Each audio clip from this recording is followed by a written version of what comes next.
আপনারা কি শুনতে পাচ্ছেন আমাকে? জি স্যার। স্যার শোনা যাচ্ছে। শোনা যাচ্ছে। আমি নতুন স্লাইড ওপেন করেছি, দেখতে পাচ্ছেন? জি স্যার। জি sir. Transshipment and transit. Right. তো এটা খুবই ছোট আলোচনা, আমার আগের পার্টে আলোচনা করে ফেললে ভালো হতো। যাই হোক, অসুবিধা নেই, আমরা ছোট আলোচনাটা শেষ করে ফেলি। Transshipment and transit. তো এখানে ট্রান্সশিপমেন্ট বলতে মূলত কি ধরনের কার্যক্রমকে আমরা বুঝে থাকি সেটা আমরা দেখব।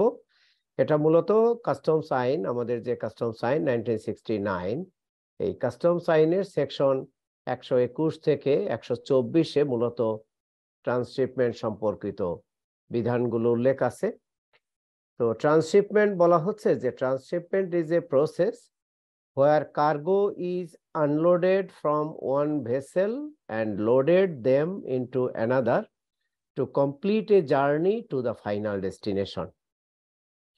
তাহলে খেয়াল করে দেখুন যেখানে যে ব্যাখ্যাটি দিচ্ছে ট্রান্সশিপমেন্ট সম্পর্কে, সেটা যদি আমরা একটু ভালো করে খেয়াল করি, তাহলে এখানে হচ্ছে যে একটা পণ্য কোনো একটা নির্দিষ্ট জায়গা থেকে আরেকটি নির্দিষ্ট জায়গায় বা ডেস্টিনেশনে পৌঁছাতে হবে।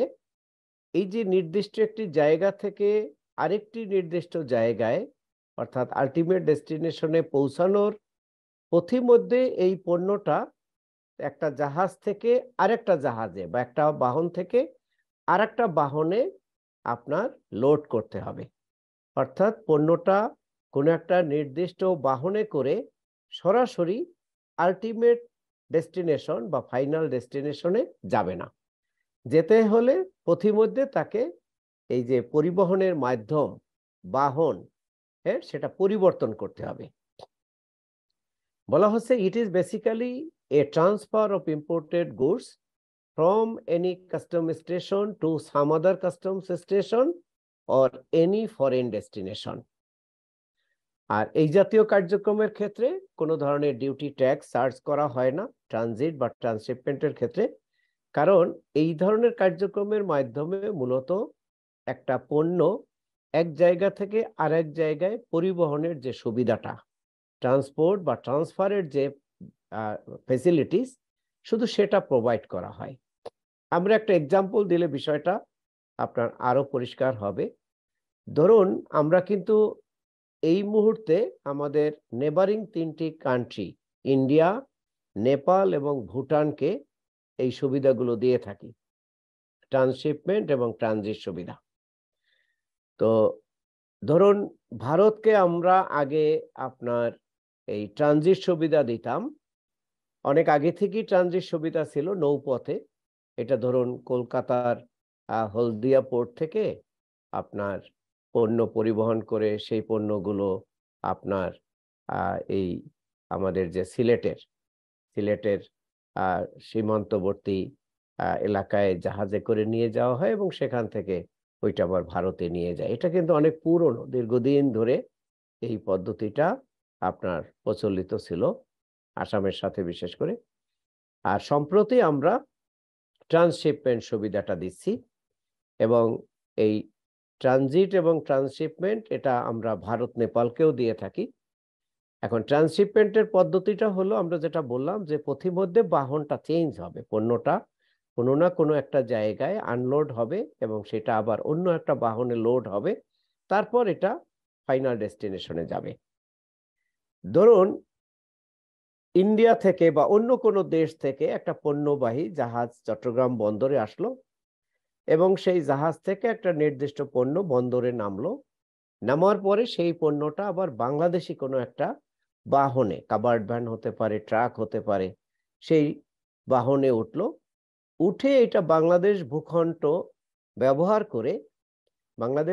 ব্যবহার করে ধরুন এইটা এই আখাউড়া, তামাবিল বা সোনা মসজিদ এই স্টেশনের মাধ্যমে, এই এলসি স্টেশনের মাধ্যমে এটা আবার ইন্ডিয়াতে চলে গেল এবং এই পণ্যটা কিন্তু আনলোড হবে আবার সেই আখাউড়া, তামাবিল অথবা সোনা মসজিদে, কারণ বাংলাদেশি বাহনটা কিন্তু আর ইন্ডিয়ায় যাবে না, ওখানে আবার আনলোড হবে এবং সেখান থেকে আবার ইন্ডিয়ার কোনো বাহনে উঠে এই পণ্যটা ইন্ডিয়ায় চলে যেতে পারে, নেপালে চলে যেতে পারে, ভুটানে চলে যেতে পারে। এই যে পদ্ধতিটা বা প্রসেসটা, এটাকে বলছি আমরা ট্রান্সশিপমেন্ট। আর ট্রানজিটের ক্ষেত্রে আর বাহন কোনো পরিবর্তন হয় না। এই পণ্যটা একটা নির্দিষ্ট জায়গা থেকে একটা নির্দিষ্ট বাহনে করে আলটিমেট ডেস্টিনেশনে পৌঁছে দেয়া হয়। যে transit is a customs procedure that allows goods to be moved across international borders under customs control. এবং বলা হচ্ছে it is basically transfer or transportation of imported goods in the same conveyance. খেয়াল করুন, এখানে কিন্তু আর বাহন পরিবর্তন হচ্ছে না। to a customs station of any country or any destination outside that country without payment of duty. আমরা দেখলাম যে দুটো জায়গায়। এখন ট্রানজিটের একটা এক্সাম্পল দিলে আরো পরিষ্কার হবে। ধরুন কলকাতা থেকে ভারতীয় কাভার্ড ভ্যানে বা ভারতীয় ট্রাকে একটা পণ্য বাংলাদেশ ভূখণ্ডে ঢুকলো, ধরুন বেনাপোল পোর্ট দিয়ে। বেনাপোল পোর্ট দিয়ে ঢোকার পরে ওই বাহনটাই সরাসরি বাংলাদেশ ভূখণ্ড ব্যবহার করে, ধরুন আপনার এই আখাউড়া অথবা সোনা মসজিদ অথবা তামাবিল বন্দর দিয়ে ওই বাহনটায় করে সরাসরি এই পণ্যটা ধরুন ইন্ডিয়াতে, নেপালে অথবা ভুটানে চলে যাবে। এই পদ্ধতিটাকে বলছি আমরা ট্রানজিট। তাহলে দেখুন, জটিল বিষয় না, খুবই সহজ। ট্রান্সশিপমেন্ট একটা নির্দিষ্ট জায়গা থেকে আরেকটা নির্দিষ্ট জায়গায় পণ্য পরিবাহিত হবে, কিন্তু পথিমধ্যে বাহনটা পরিবর্তন হতে পারে, এক বা একাধিকবার পরিবর্তন হতে পারে। আর ট্রানজিটের ক্ষেত্রে কোনো বাহনের পরিবর্তন হয় না। যে জায়গা থেকে এটা শুরু করে ফাইনাল ডেস্টিনেশন পর্যন্ত বিভিন্ন দেশের টেরিটরি ব্যবহার করে এই পণ্যটা আলটিমেট ডেস্টিনেশনে পৌঁছে যায়। দুটো ক্ষেত্রে আমরা দেখলাম এখানে কোনো ধরনের ডিউটি ট্যাক্স চার্জ করা হয় না। এর অন্যতম কারণ হলো যেহেতু এখানে আমরা শুধু একটা পণ্য পরিবহনের অথবা হ্যান্ডলিং সুবিধা দিচ্ছি, loading unloading and transportation facilities দেওয়া হচ্ছে। যে পণ্যটা পরিবাহিত হচ্ছে সেই পণ্যটা যে দেশের আপনার ট্রান্সপোর্ট অথবা যে দেশের ভূখণ্ড ব্যবহার হচ্ছে সেই দেশে এই পণ্যটা ভোগে ব্যবহার হচ্ছে না, অর্থাৎ সেই দেশে এই পণ্যটা খালাস হচ্ছে না এবং সেখানে এটা কনজিউম হচ্ছে না। সে কারণে এই জাতীয় পণ্যের উপরে কোনো ধরনের ডিউটি ট্যাক্স, আমাদের কাস্টমস আইনের বিধান মোতাবেক যে ডিউটি ট্যাক্স আরোপ হয় সেই ডিউটি ট্যাক্সটা প্রযোজ্য হয় না। তবে এক্ষেত্রে একটা নির্দিষ্ট ফি বা চার্জ আদায় হয়, যেটাকে আমরা ট্রান্সশিপমেন্ট অ্যান্ড ট্রানজিট ফি বলে থাকি। এখানেও দেখুন কাস্টমস আইনের সেকশন 125 এবং 129A এই দুই ধারার বিধান মোতাবেক এই ধরনের আপনার ফ্যাসিলিটিস এনশিওর করার ক্ষেত্রে একটা নির্দিষ্ট অঙ্কের ফি আদায় করা হয় বা চার্জ আদায় করা হয়, যেটাকে আমরা ট্রান্সশিপমেন্ট অর ট্রানজিট ফি বলছি। এবং এই ধরনের ফি নিরূপণ হয় মূলত যে যে দেশের ভিতরে সম্পাদিত চুক্তির আওতায়, ট্রানজিট বা ট্রান্সশিপমেন্ট চুক্তির আওতায় এই ধরনের সুবিধাগুলো দেয়া হয়। এই দুই দেশের ভিতরে যে চুক্তি সম্পাদিত হয় সেই চুক্তিটি কি ধরনের ফি নির্ধারিত হবে এবং সেই ফিটা কিসের ভিত্তিতে নির্ধারিত হবে, এটা কি পণ্যের ন্যাচারের ভিত্তিতে নাকি পণ্যের পরিমাণের ভিত্তিতে, এটা ওই চুক্তি অনুসারে দুই দেশ বা একাধিক দেশ যদি ইনভলভ হয় তাহলে তারা আলাপ আলোচনা করে এটা নির্ধারণ করে। বলা হচ্ছে এখানে transshipment fee on any goods may be levied at such rates as determined by country of transshipment. A transit fee on any goods may be levied at such rates as determined by contracting countries. ট্রানজিটের ক্ষেত্রে যেহেতু আপনার একদম বাহনের কোনো পরিবর্তন হয় না, সরাসরি এটা যায়, এখানে দুই দেশ বা একাধিক দেশ যারা যারা চুক্তিবদ্ধ তারা একসাথে বসে এই চুক্তির আওতায় এটা নির্ধারণ করে থাকে। এখানে আপনার ট্রানজিট এবং ট্রান্সশিপমেন্ট রুল আপনাদের সাথে শেয়ার করা হয়েছে। এটা আমরা আর এখানে আলোচনা করব না, রুলটা আপনারা অবসর সময়ে দেখে নেবেন। এখানে রুল ধরুন এই বিষয়গুলোই ডিটেলস উল্লেখ থাকে। রুলের ভিতরে ধরুন কোনো একটা দেশের সাথে, যেমন এই মুহূর্তে আমাদের যে ট্রানজিট ট্রান্সশিপমেন্ট বিধিমালা আছে, সেটি ধরুন নৌপথে আছে ভারতের সাথে, আর স্থলপথে আছে আমাদের নেপাল, ভুটান এবং ভারতের সাথে। তো এখানে মূলত এই পদ্ধতিগুলোই ডিটেলস বলা থাকে। আমরা একটু আলাপ করি এখানে।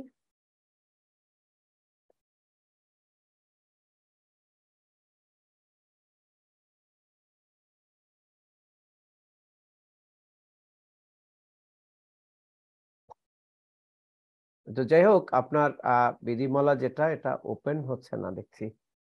তো এখানে মূলত এই দুই দেশের ভিতরে যে চুক্তির আওতায় মানে কিভাবে এই সার্ভিসগুলো প্রোভাইড করা হবে, সেই বিষয়গুলোই আপনার এই বিধিমালায় উল্লেখ আছে।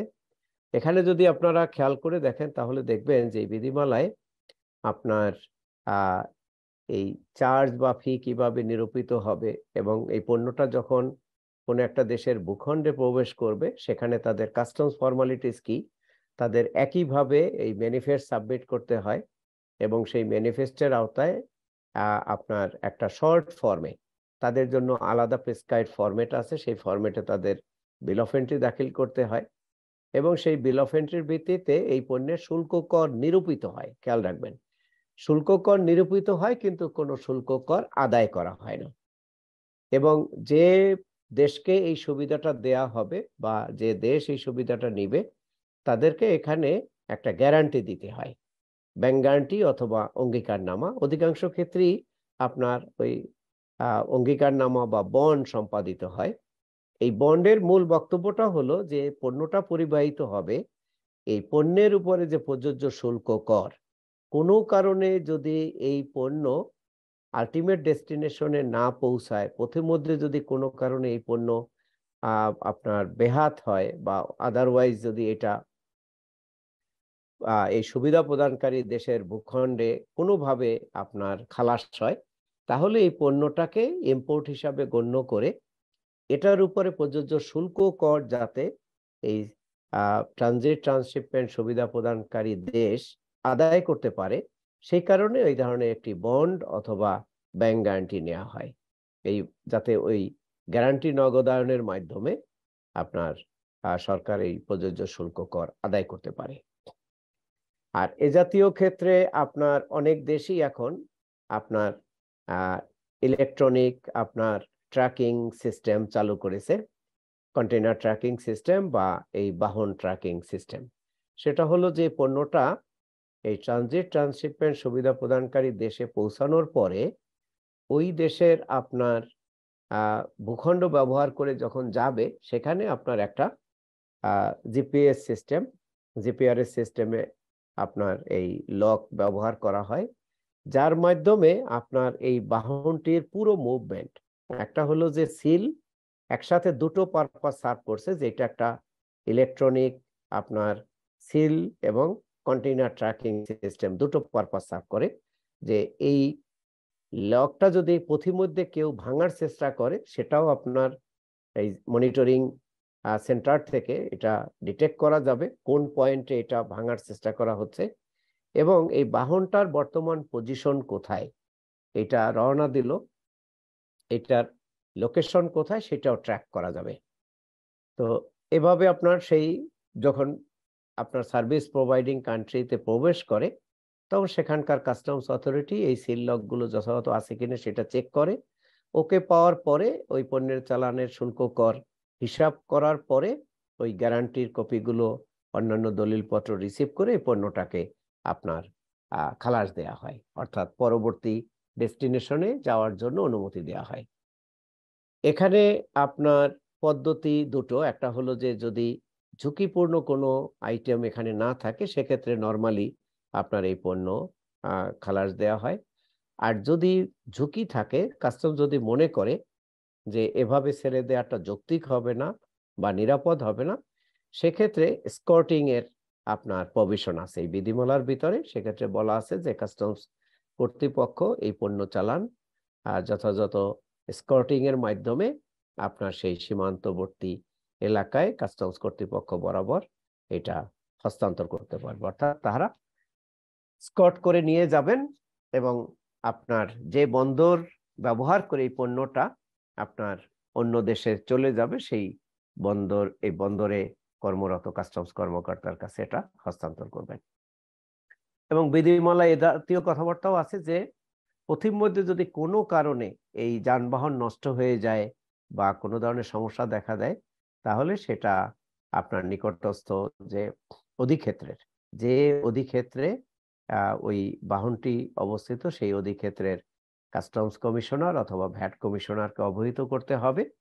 এবং এখানে যদি এই পণ্য চালান পরবর্তীতে ওই যানবাহনের মেরামত অথবা ওই যানবাহন পরিবর্তন করার প্রয়োজন হয়, তাহলে ওই অধিক্ষেত্রের কমিশনার তিনি তার তত্ত্বাবধানে বা তার মনোনীত কর্মকর্তার উপস্থিতিতে এই পণ্য তখন অন্য আর একটা বাহনে ট্রান্সফার করা হবে, সেটাকে আবার আলাদাভাবে সিল লক করা হবে। কারণ যখন ট্রান্সফার করতে যাবে তখন তো এক্সিস্টিং বাহনের আপনার কন্টেইনার, সিল লক এগুলো ভাঙতে হবে।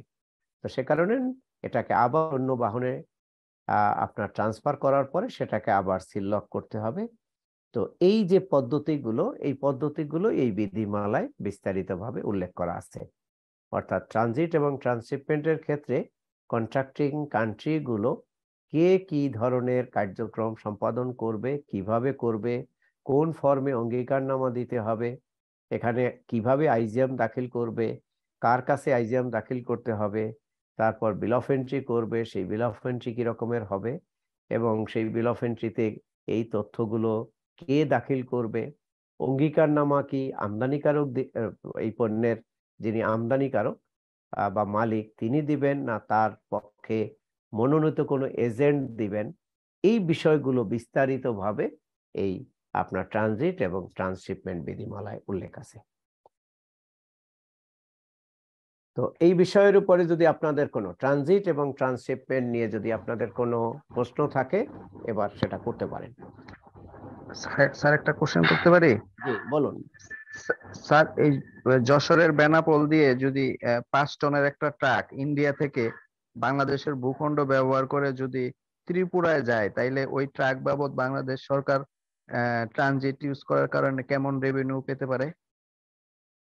এটা রেভিনিউ না, এটা বলছি আমরা চার্জ, একটা ফি বা চার্জ। এইটা সরকার যেভাবে নিরূপণ করে, যেমন ধরুন আমাদের এখন যে ট্রানজিট সুবিধা হচ্ছে অধিকাংশ ক্ষেত্রেই আপনার যেমন ট্রান্সশিপমেন্টের আমাদের বেনিফিট হলো দুটো। একটা হলো যে বাংলাদেশের বাহন ব্যবহার করতে হচ্ছে, তার মানে বাংলাদেশের কোনো পরিবহন মালিক বা পরিবহন কোম্পানি এখানে কাভার্ড ভ্যান বা ট্রাক ভাড়া দিচ্ছে, তার মানে সে এখানে এই পণ্য পরিবহন বাবদ সে একটা এখান থেকে তার একটা মানে ব্যবসা হচ্ছে, সে এখান থেকে একটা আয় করতে পারছে। আর এছাড়া এই পণ্যের ভিত্তিতে ধরুন পার মেট্রিক টন পার কিলোমিটার একটা নির্দিষ্ট রেট, সে ফর এক্সাম্পল ধরুন 50 টাকা। তার মানে এই পণ্যটা বাংলাদেশের ভূখণ্ডে কত কিলোমিটার পাড়ি দিবে সেটা একটা ফ্যাক্টর। আরেকটি হলো কি পরিমাণে পণ্য পরিবাহিত হচ্ছে। আবার সব পণ্যের ক্ষেত্রে আপনার এই ফি এক রকমের না। ধরুন যদি একটু রিস্কি পণ্য হয়, কেমিক্যাল বা এক্সপ্লোসিভ জাতীয় পণ্য হয়, সেক্ষেত্রে আপনার এই ফি এর পরিমাণটা ভিন্ন। এটা আলাদা। এই যে বললাম যে কন্ট্রাক্টিং কান্ট্রি তারা আলাপ আলোচনার ভিত্তিতে অথবা যে দেশ ট্রান্সশিপমেন্ট সুবিধা দিচ্ছে তারা এই চুক্তির অধীনে এই ফিটা তারা নির্ধারণ করে। এবং এখানে এমন কোনো ফি নির্ধারণ করা হয় না যেটার দ্বারা ধরুন যারা এই সুবিধাটা নিচ্ছে সেই দেশের আর্থিক ক্ষতি হয়। আবার এমনও করা হয় না যে সুবিধাটা যারা দিচ্ছে তারা যাতে এখান থেকে কোনো ধরনের বেনিফিট না পান। কারণ আপনি সুবিধা যে দেশ দিচ্ছে সে তো একটা অর্থের বিনিময়, বিনা পয়সায় তো আর কাউকে সুবিধা দিবে না। তো এই রেটটা ফিক্স না, রেটটা নির্ভর করছে আপনার ডিস্টেন্সের উপরে আর পণ্যের নেচার অনুসারে। আমরা আগে কিন্তু খেয়াল করেছেন কিনা দেখেন, transit fee is charge according to weight, quantity and nature of goods. তার মানে পণ্যের পরিমাণ এবং তার নেচার অনুসারে এবং টোটাল ডিস্টেন্সের ভিত্তিতে এই চার্জ বা ফি যেটা সেটা নির্ধারিত হয়।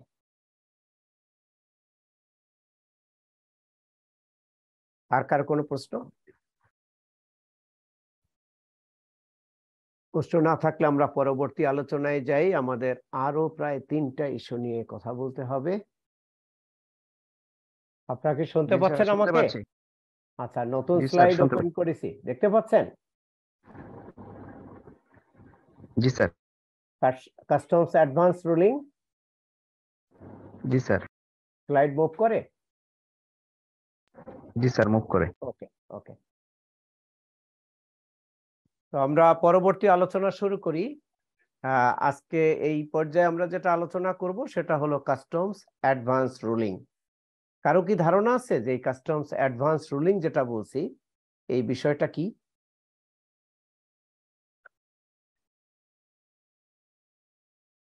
কারো ধারণা আছে বা শুনেছেন স্যার, কখনো?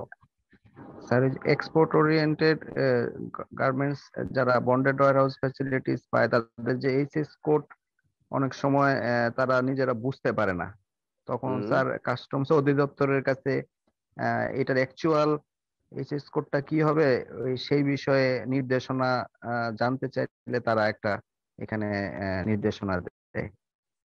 হুম, আপনার যথেষ্ট ভালো বলেছেন, থ্যাংক ইউ সো মাচ। এটা শুধু আপনার এই বন্ডেড প্রতিষ্ঠান বা রপ্তানিমুখী প্রতিষ্ঠান না, এটা যে কোনো আমদানিকারক, যে কোনো আমদানিকারকে আপনার কোনো একটা পণ্যের বিষয়ে, যদি বিশেষ করে আমরা জানি যে আমাদের যত পণ্য বিদেশ থেকে আমদানি হয় এবং সেই আমদানির ক্ষেত্রে এইচএস কোড এবং ভ্যালুটা অনেক গুরুত্বপূর্ণ। আমরা ওইদিন কাস্টমস অ্যাসেসমেন্ট এবং ক্লিয়ারেন্সের ক্ষেত্রে আমরা দেখেছি যে 5টা ফিল্ড আপনার শুল্ক কর নিরূপণের জন্য খুবই গুরুত্বপূর্ণ। তো এই 5টা ফিল্ডের ভিতরে বেশি গুরুত্বপূর্ণ এরিয়া হলো এই এইচএস কোড এবং ভ্যালু। তো এইচএস কোডটা কেন গুরুত্বপূর্ণ? কারণ এইচএস কোডের ভিত্তিতে মূলত এই যে সরকারের বিভিন্ন ধরনের নিষেধাজ্ঞা, শর্ত, ধরুন এই পণ্য আমদানি করা যাবে না, এই পণ্য আমদানি করতে হলে এই শর্ত পরিপালন করতে হবে, এই সার্টিফিকেট লাগবে, এই লাইসেন্স লাগবে, এবং আমদানিকৃত প্রত্যেকটা পণ্যের বিপরীতে এই বিভিন্ন ধরনের ডিউটি ট্যাক্স কি পরিমাণে হবে সেটাও কিন্তু নিরূপিত হয় এই পণ্যের এইচএস কোড এবং বর্ণনার ভিত্তিতে। তো সে কারণে এইচএস কোড খুবই গুরুত্বপূর্ণ একটি ইস্যু। এখন অধিকাংশ ক্ষেত্রেই দেখা যায়, এটা যে শুধু বাংলাদেশে ঘটে নট দ্যাট, বিশ্বের অধিকাংশ দেশেই দেখা যায় যে এই এইচএস কোড উল্লেখ করার ক্ষেত্রে বা একটা পণ্যের এইচএস কোড নিরূপণের ক্ষেত্রে আমরা প্রায়শই ভুল করে থাকি। তাহলে ভুল করার ফলে এটা কাস্টম সিস্টেমে, কাস্টমস আইনের বিধান অনুসারে এটা একটা মিসডিক্লারেশন, তার মানে এটা একটা অপরাধ হয়ে যাচ্ছে, এবং এই অপরাধের কারণে তখন পেনাল প্রভিশন আছে, দণ্ডের বিধান আছে। তো এই কারণে যেটা হয়, আমরা হয়তো পরবর্তী আগামী সেশনে এই পেনাল প্রভিশন নিয়ে আপনাদের সাথে আলাপ করব। তো এর ফলে একজন আমদানিকারক ক্ষতিগ্রস্ত হন। এই ধরনের মিথ্যা ঘোষণার কারণে সেই চালান নিষ্পত্তিতে সময় লাগে, অতিরিক্ত আপনার জরিমানা, তারপর পোর্ট চার্জ, ড্যামারেজ, নানান বিষয় ইনকার করে। তো এটা যাতে না হয়, আবার ধরুন একজন আমদানিকারক অনেস্টলি ধরুন ডিক্লেয়ার করতে গিয়ে একটা ভুল এইচএস কোড দিয়ে দিল এবং সেই এইচএস কোডের কারণে দেখা গেল তার অ্যাকচুয়াল যে ডিউটি ট্যাক্স পরিশোধ করার কথা বা করা উচিত তার থেকে সে বেশি ডিউটি ট্যাক্সও পরিশোধ করতে পারে। অর্থাৎ এইচএস কোড ভুলের ফলে দুই এন্ডি কিন্তু ক্ষতিগ্রস্ত হওয়ার সুযোগ আছে। রাষ্ট্র ক্ষতিগ্রস্ত হতে পারে, একজন আমদানিকারকও ক্ষতিগ্রস্ত হতে পারেন। তো সুতরাং এই ধরনের ক্ষতির শিকার যাতে কেউ না হন, আর একজন আমদানিকারক যাতে তার আমদানিকৃত পণ্য খুব দ্রুত কাস্টমস কন্ট্রোল থেকে খালাস নিতে পারেন, সেজন্য আপনার ওয়ার্ল্ড ওয়াইড একটা বেস্ট প্র্যাকটিস হলো যে এই পণ্যের এইচএস কোডের বিষয়ে তিনি কাস্টমস কর্তৃপক্ষের কাছ থেকে একটা অগ্রিম রুলিং নেবেন। অর্থাৎ পণ্য আমদানির আগেই তিনি কাস্টমস কর্তৃপক্ষ থেকে একটা লিখিত ডিসিশন নেবেন। এই যে ডিসিশন নেয়া এবং দেয়ার বিধান বা পদ্ধতি, এটা কি আমরা বলছি কাস্টমস অ্যাডভান্স রুলিং। এখানে দেখুন যে অ্যাডভান্স রুলিং আর বাইন্ডিং ডিসিশনস, অর্থাৎ এই যে সিদ্ধান্ত সেটা বাধ্যতামূলক, mandatory, both for importer as well as customs authority. অর্থাৎ এনবিআর যখন এ ধরনের একটা সিদ্ধান্ত দিবে তখন সেই সিদ্ধান্তটি পরিবর্তন না হওয়া পর্যন্ত এইটা একজন আমদানিকারক এবং কাস্টমস কর্তৃপক্ষের মেনে চলা বাধ্যতামূলক। এটা ইস্যু হয় জাতীয় রহস্য বোর্ডের অ্যাডভান্স রুলিং ইউনিট নামে। জাতীয় রহস্য বোর্ড একটি আলাদা শাখা আছে, সেই শাখার মাধ্যমে, এবং এই ধরনের রুলিং দেয়া হয় লিখিতভাবে। আবেদন করতে হয় এই বিধিমালার প্রেসক্রাইবড ফর্ম অনুসারে একজন আমদানিকারককে যে কোনো পণ্য আমদানির পূর্ববর্তী মানে আমদানির 60 দিন আগে বিধান হলো যে প্রেসক্রাইবড ফর্মে আবেদন করতে হবে 2000 টাকা ফি সহ, এবং আবেদনের সাথে সাপোর্টিং কিছু কাগজপত্র এগুলো দিতে হয়। বলা হয়েছে প্রায়র টু অ্যান ইম্পোর্টেশন আর এক্সপোর্টেশন, আমদানি বা রপ্তানির পূর্ববর্তী এটা দিতে হয়। এই রিলেটেড একটা এসআরও আছে, এসআরও নম্বর 188 অফ 2016, এবং এই এসআরওটা যখন প্রথম 2016 সালে জারি হয় তখন মূলত পণ্যের শুধু এইচএস কোড বিষয়ে এই সিদ্ধান্ত দেওয়ার বিধান ছিল। পরবর্তীতে 17 সালে এসআরওটি সংশোধন করে আপনার অরিজিন অফ গুডস বিষয়টাকে অন্তর্ভুক্ত করা হয়। তার মানে এই মুহূর্তে আপনার একজন আমদানিকারক বা রপ্তানিকারক তার পণ্য বিষয়ে, পণ্যের এইচএস কোড এবং অরিজিন অফ গুডস বিষয়ে এই এনবিআর এর অ্যাডভান্স রুলিং শাখা থেকে অ্যাডভান্স রুলিং নিতে পারেন। এই অ্যাডভান্স রুলিংটা কেন বলা হয়েছে? যে advance ruling facilitate trade, increase transparency and predictability and ensure certainty for traders. খেয়াল করে দেখুন, আগাম এ ধরনের একটা সিদ্ধান্ত পাওয়ার ফলে এটা কিন্তু ট্রেডকে ফ্যাসিলিটেট করছে, ট্রেডকে আপনার কুইক ক্লিয়ারেন্সের ক্ষেত্রে আপনার সাপোর্ট দিছে। কারণ যখন এইচএস কোডের বিষয়টা অ্যাডভান্স এনবিআর থেকে লিখিত আকারে জানিয়ে দেওয়া হচ্ছে, তখন কিন্তু আর ওই অ্যাসেসিং অফিসার বা অ্যাপ্রুভিং অফিসারের আর এইচএস কোড নিয়ে গবেষণার কোনো সুযোগ নেই। যদি দেখা যায় যে অ্যাডভান্স রুলিং এ উল্লেখিত পণ্য, তার বিবরণ এবং আমদানিকৃত পণ্যের বিবরণ হুবহু একই আছে, সঠিক আছে, তাহলে এই এইচএস কোড কাস্টমস মেনে নিতে বাধ্য। তার মানে তখন তাৎক্ষণিকভাবে এইচএস কোড নিয়ে আর ফার্দার তার কোনো স্টাডি বা ফার্দার কোনো অ্যানালিসিসের সুযোগ নেই। এর ফলে আপনার বোথ এন্ডে সিস্টেম ট্রান্সপারেন্ট হয় এবং এখানে কোনো ম্যানিপুলেশনের আর সুযোগ থাকে না যে কাস্টমস কর্মকর্তা এটাকে নানানভাবে ম্যানিপুলেট করে আপনার আমদানিকারক বা রপ্তানিকারককে হ্যারেস করবেন বা অন্য কোনোভাবে তাকে ক্ষতিগ্রস্ত করবেন, সেটার কোনো সুযোগ নেই। একজন আমদানিকারক যখন অ্যাডভান্স কোনো একটা এইচএস কোড সম্পর্কে জানতে পারেন, তখন তিনি কিন্তু ওই পণ্যের শুল্ক করের পরিমাণ কত, তারপরে এই পণ্যের উপরে কোনো ধরনের এমবার্গো আছে কিনা, রাষ্ট্রের কোনো নিষেধাজ্ঞা আছে কিনা, কোনো কন্ডিশন আছে কিনা, এই বিষয়গুলো তারা অ্যাডভান্স জেনে নিতে পারেন। এবং তার যে বিজনেস প্ল্যানিং, তিনি এই পণ্য আদৌ আনবেন কিনা, আনলে সেক্ষেত্রে তার কস্ট কত পড়বে, কত দরে বিক্রি করলে তার এখান থেকে এত % লাভ হবে, অর্থাৎ তার এই যে বিজনেস প্ল্যানিংটা এটা সম্পর্কে তিনি আগে ভাগেই এটা ধারণা নিতে পারেন। আর এটা আপনার মানে ম্যান্ডেটরি এই কারণেও আমাদের জন্য এটা আপনার বাস্তবায়ন করা ম্যান্ডেটরি, কারণ এটা কিন্তু WTO TF এর এগ্রিমেন্টে উল্লেখ আছে। আমরা যারা WTO TF এগ্রিমেন্ট অর্থাৎ ট্রেড ফ্যাসিলিটেশন এগ্রিমেন্টে যারা সিগনেটরি, তাদের এটা বাস্তবায়ন করা ম্যান্ডেটরি। এবং আমরা যেহেতু বাংলাদেশ সরকার আপনার WTO TF তে স্বাক্ষরকারী দেশ, সে কারণে আমাদেরকে অনেকগুলো ট্রেড ফ্যাসিলিটেশন রিলেটেড আপনার অ্যাক্টিভিটি বাস্তবায়ন করতে হচ্ছে। তার ভিতরে আমরা যেমন কাস্টমস অ্যাসেসমেন্ট এবং ক্লিয়ারেন্সের দিন আলোচনা করেছিলাম যে প্রি অ্যারাইভাল প্রসেসিং, তারপর ই পেমেন্ট। আমাদের যেমন কাস্টমসের অধিকাংশ পেমেন্টই এখন ধরুন প্রায় 95% আমাদের পেমেন্ট কিন্তু ই পেমেন্ট, এখন ম্যানুয়াল কোনো পেমেন্ট হয় না।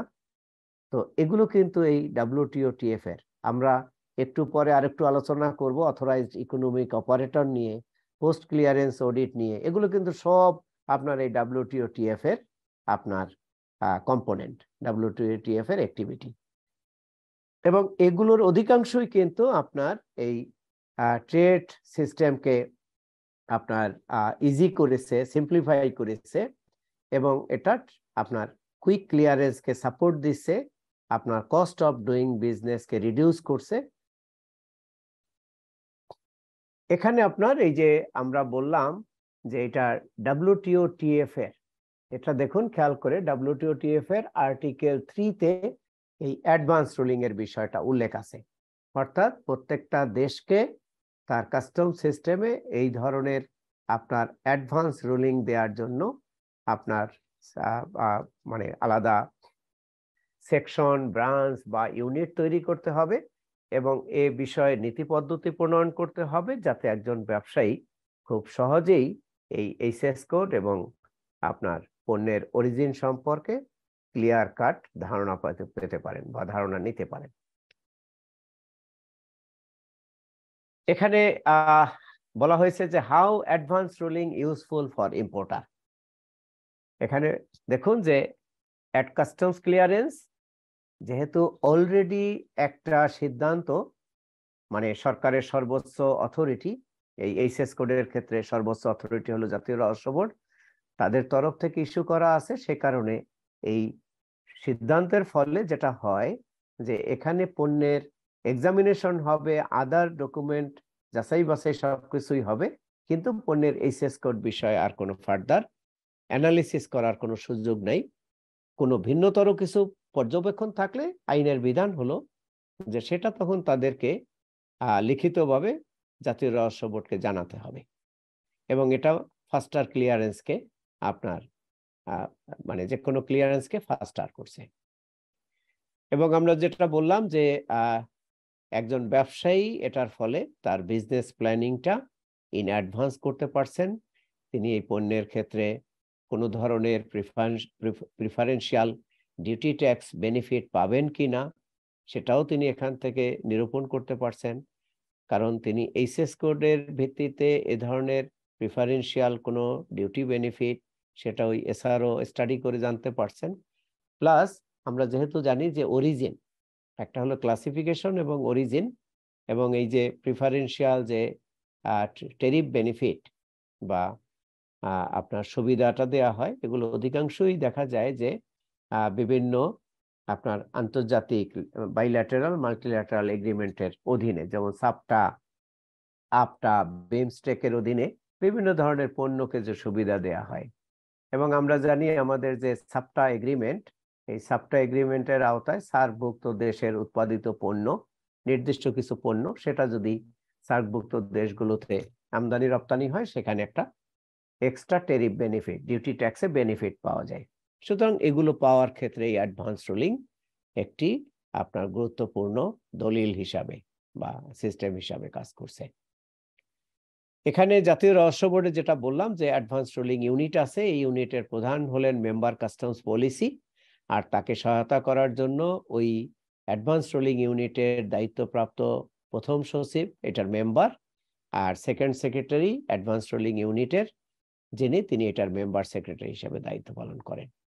আর এই কার্যক্রম করতে গিয়ে তারা আপনার এই যে অ্যাডভান্স রুলিং ইউনিটের যে সভাপতি মেম্বার কাস্টমস পলিসি, তিনি এই অ্যাডভান্স রুলিং দিতে গিয়ে যদি মনে করেন যে এই বিষয়ে ফার্দার আপনার অ্যানালিসিস করা প্রয়োজন এবং আবেদনের যাবতীয় বিষয়গুলো চুলচেরা বিশ্লেষণের জন্য আপনার অন্য কোনো কাস্টমস কর্মকর্তাকে, ইভেন একজন এক্সপেরিয়েন্সড আপনার অন্য প্রাইভেট সেক্টরের কোনো প্রতিষ্ঠানকেও বা কোনো ব্যক্তিকেও এই অ্যাডভান্স রুলিং কাজে সহায়তা করার জন্য এই কমিটিতে কোঅপ করতে পারেন বা এই সংক্রান্ত আলোচনায় ডাকতে পারেন।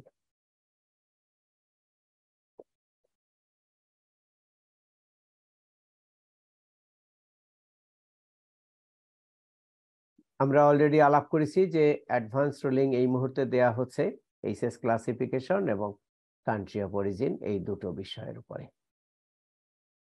এখানে যে একটা বিষয় দেখবো আমরা যে কারা এই অ্যাডভান্স রুলিং এর জন্য আবেদন করতে পারবেন। বলা হয়েছে যে persons established in Bangladesh are eligible to apply for an advance ruling.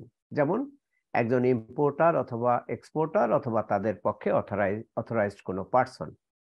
Any person with a legitimate interest in the subject of application or a person authorized by him.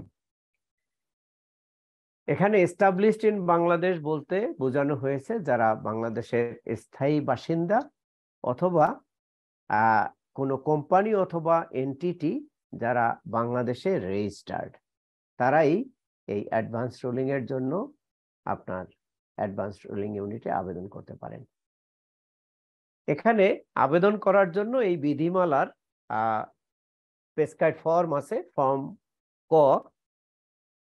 এই ফর্ম ক মোতাবেক আপনার পণ্যের এইচএস কোড বিষয়ে আবেদন করতে হয়। দুটো ফর্ম আছে, দুটো ফর্ম আপনার আলাদা আলাদা, অরিজিনের জন্য, কান্ট্রি অফ অরিজিনের জন্য আলাদা ফর্ম আর এইচএস কোড বিষয়ে আলাদা ফর্ম।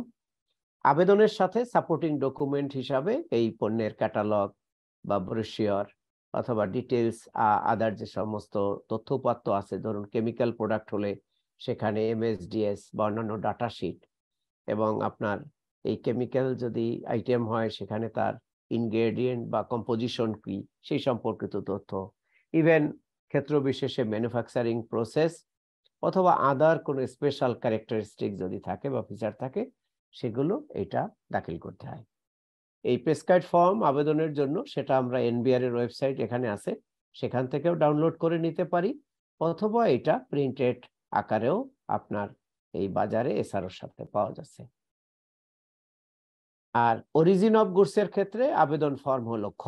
তাহলে এইচএস কোড বিষয়ে আবেদন এই বিধিমালার সাথে যে আবেদন ফর্ম আছে ফর্ম ক, আর অরিজিন অফ গুডস এর ক্ষেত্রে হলো খ। এখানেও ওই detail description of the origin of goods এবং সেখানে ওই পণ্যের ডেসক্রিপশনের পাশাপাশি এটার জেনেরিক, কমার্শিয়াল অথবা নউন যে সকল অন্যান্য নাম ধাম আছে, ব্র্যান্ড মডেল সহ, আর যে দেশের হিসাবে ক্লেম করা হচ্ছে যে এই পণ্যটা অমুক দেশের তৈরি বা অরিজিন অমুক দেশের, সেটার সাপোর্টিং দলিলপত্র এগুলো দাখিল করতে হয়।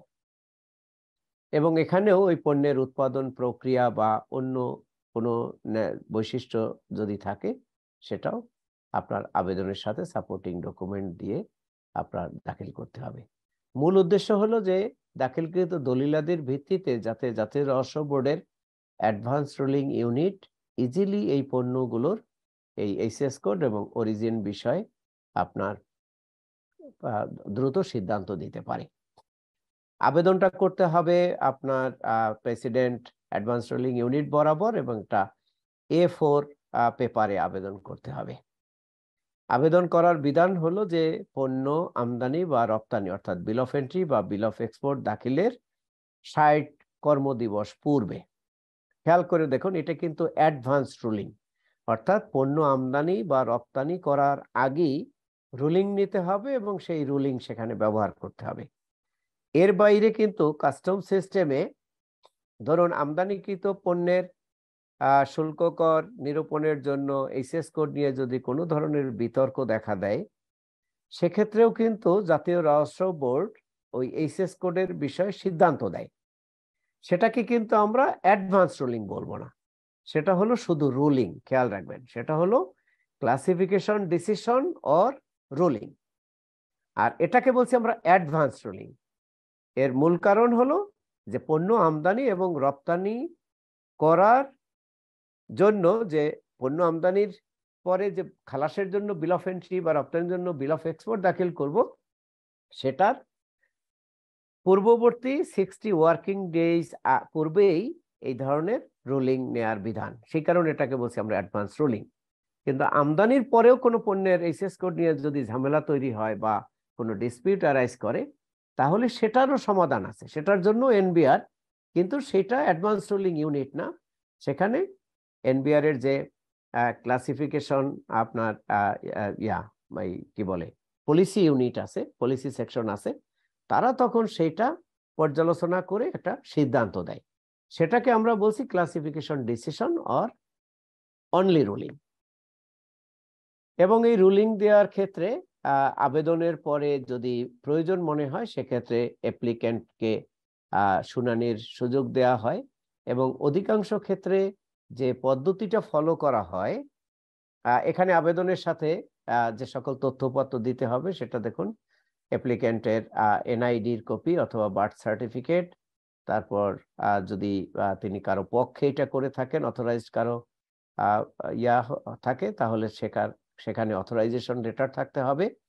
আর প্রযোজ্য ক্ষেত্রে সব জায়গায় যে থাকবে নট দ্যাট, প্রযোজ্য ক্ষেত্রে লেটার অফ ক্রেডিট, কারণ অ্যাডভান্স যখন চাবেন অনেক ক্ষেত্রে সেটা থাকবে না। আবার ধরুন কোনো একটা পণ্য আগে আমদানি হয়েছিল কোনো একটা এলসির এগেনস্টে বা প্রোফার্মা ইনভয়েসে, তখন সাপোর্টিং ডকুমেন্ট হিসাবে সেটা হয়তো উল্লেখ করা যাবে, সেখানে বলা হয়েছে হোয়ার অ্যাপ্লিকেবল। আর অন্যান্য স্পেশাল ফিচার যুক্ত তথ্যপত্র যদি থাকে সেগুলো আবেদনের সাথে দাখিল করতে হবে। এবারে আসি যে আপনার এই অ্যাডভান্স রুলিং যেটা দেয়া হচ্ছে সেখানে আরো কিছু টেকনিক্যাল সাপোর্টের দরকার হয়। আমরা বর্তমানে এনবিআর যে পদ্ধতি ফলো করে সেটা হলো যে এ ধরনের আবেদন পাওয়ার পরে যদি দেখা যায় যে আবেদনের বিষয়টা খুব একটা টেকনিক্যাল না, এবং এটা আমাদের যে ক্লাসিফিকেশন রুল, আমরা যেটা প্রথম দিন আলোচনা করেছিলাম যে জিআইআর, সেটা ফলো করে খুব সহজেই এই এইচএস কোড বিষয়ে বা কান্ট্রি অফ অরিজিন বিষয়ে সিদ্ধান্ত দেওয়া যাচ্ছে, তাহলে সেটা এনবিআর এর অ্যাডভান্স রুলিং শাখায় করে দেয়। কিন্তু যদি দেখা যায় যে না, বিষয়টা অত সহজ না, একটু টেকনিক্যাল, সেক্ষেত্রে জাতীয় রহস্য বোর্ড যেটা করে সেটা হলো এই আবেদনগুলো তখন কাস্টম হাউস এবং ভ্যাট কমিশনারেট গুলোর কাছে মতামতের জন্য পাঠায়। তাদের মতামত পাওয়ার পরে এরপর জাতীয় রহস্য বোর্ড একটা মিটিং করে, সবার আয়োজন করে, এবং সেই মিটিংয়ে আপনার যিনি অ্যাপ্লিক্যান্ট তাকেও ডাকা হয়, এবং একত্রে সবাই আলাপ আলোচনা করে পর্যালোচনা করে তারপর অ্যাকচুয়াল যে এইচএস কোড বা অ্যাকচুয়াল যে অরিজিন সেই বিষয়ে তখন এই সিদ্ধান্তটা প্রদান করা হয় লিখিত আকারে।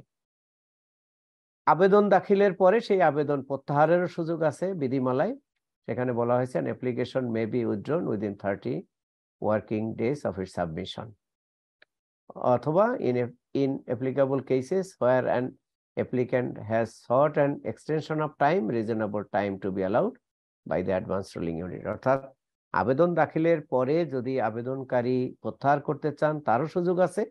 আবার যদি তিনি এই আবেদন করার পরে যদি তিনি এটা সময় বাড়ানোর জন্য সাপোর্টিং ডকুমেন্ট বা অন্যান্য কিছু দেওয়ার জন্য করে থাকেন, তাহলে অ্যাডভান্স রুলিং ইউনিট সেটাও কনসিডার করবে। এখানে যেটা বললাম যে processing of application for advance ruling, যে আবেদন পাওয়ার পরে সেটা রিসিভ করতে হবে উইথ অ্যাকনোলেজমেন্ট, আর দলিলপত্র যাচাই বাছাই করতে হবে 7 দিনের ভিতরে। যদি এডিশনাল ডকুমেন্টের প্রয়োজন হয় তাহলে 15 দিন সময় দিয়ে আপনার অ্যাপ্লিক্যান্টকে 15 দিন সময় দিয়ে দলিলপত্র দাখিলের জন্য বলবেন। এরপর তারা এটা যাচাই বাছাই করবেন, এবং থার্ড পার্টি অপিনিয়ন যেটা বললাম, যে ধরনের সিদ্ধান্ত দেওয়ার ক্ষেত্রে যদি প্রয়োজন হয় যে তৃতীয় কোনো এক্সপার্ট বা অন্য কারো মতামতের প্রয়োজন আছে, তাহলে সেই থার্ড পার্টি অপিনিয়নও এক্ষেত্রে নেওয়া যাবে।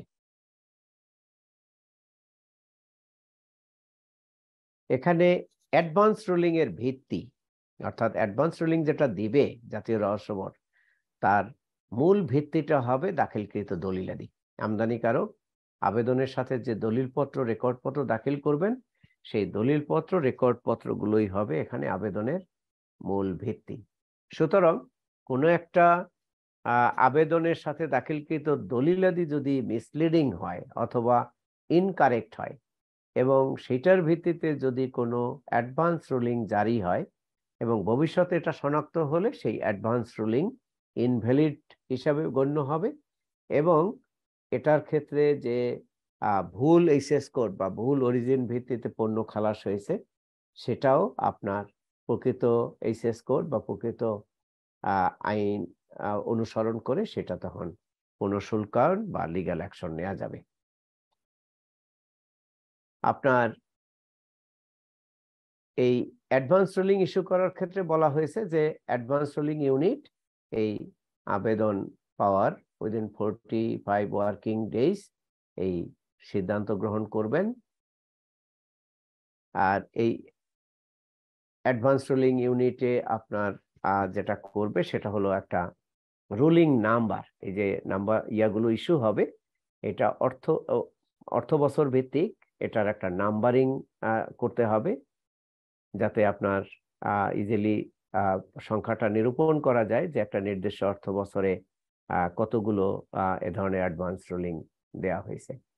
আর যদি কোনো কারণে আপনার এই কোনো পণ্যের বিষয়ে, ধরুন ডকুমেন্ট ওয়ান্টিং বা অন্য কোনো কারণে এই সিদ্ধান্ত দেয়া না যায়, তাহলে সেটাও লিখিতভাবে অ্যাপ্লিক্যান্টকে জানিয়ে দিতে হবে। অ্যাডভান্স রুলিং এর ভিতরে কি কি জিনিস থাকবে বলা হয়েছে যে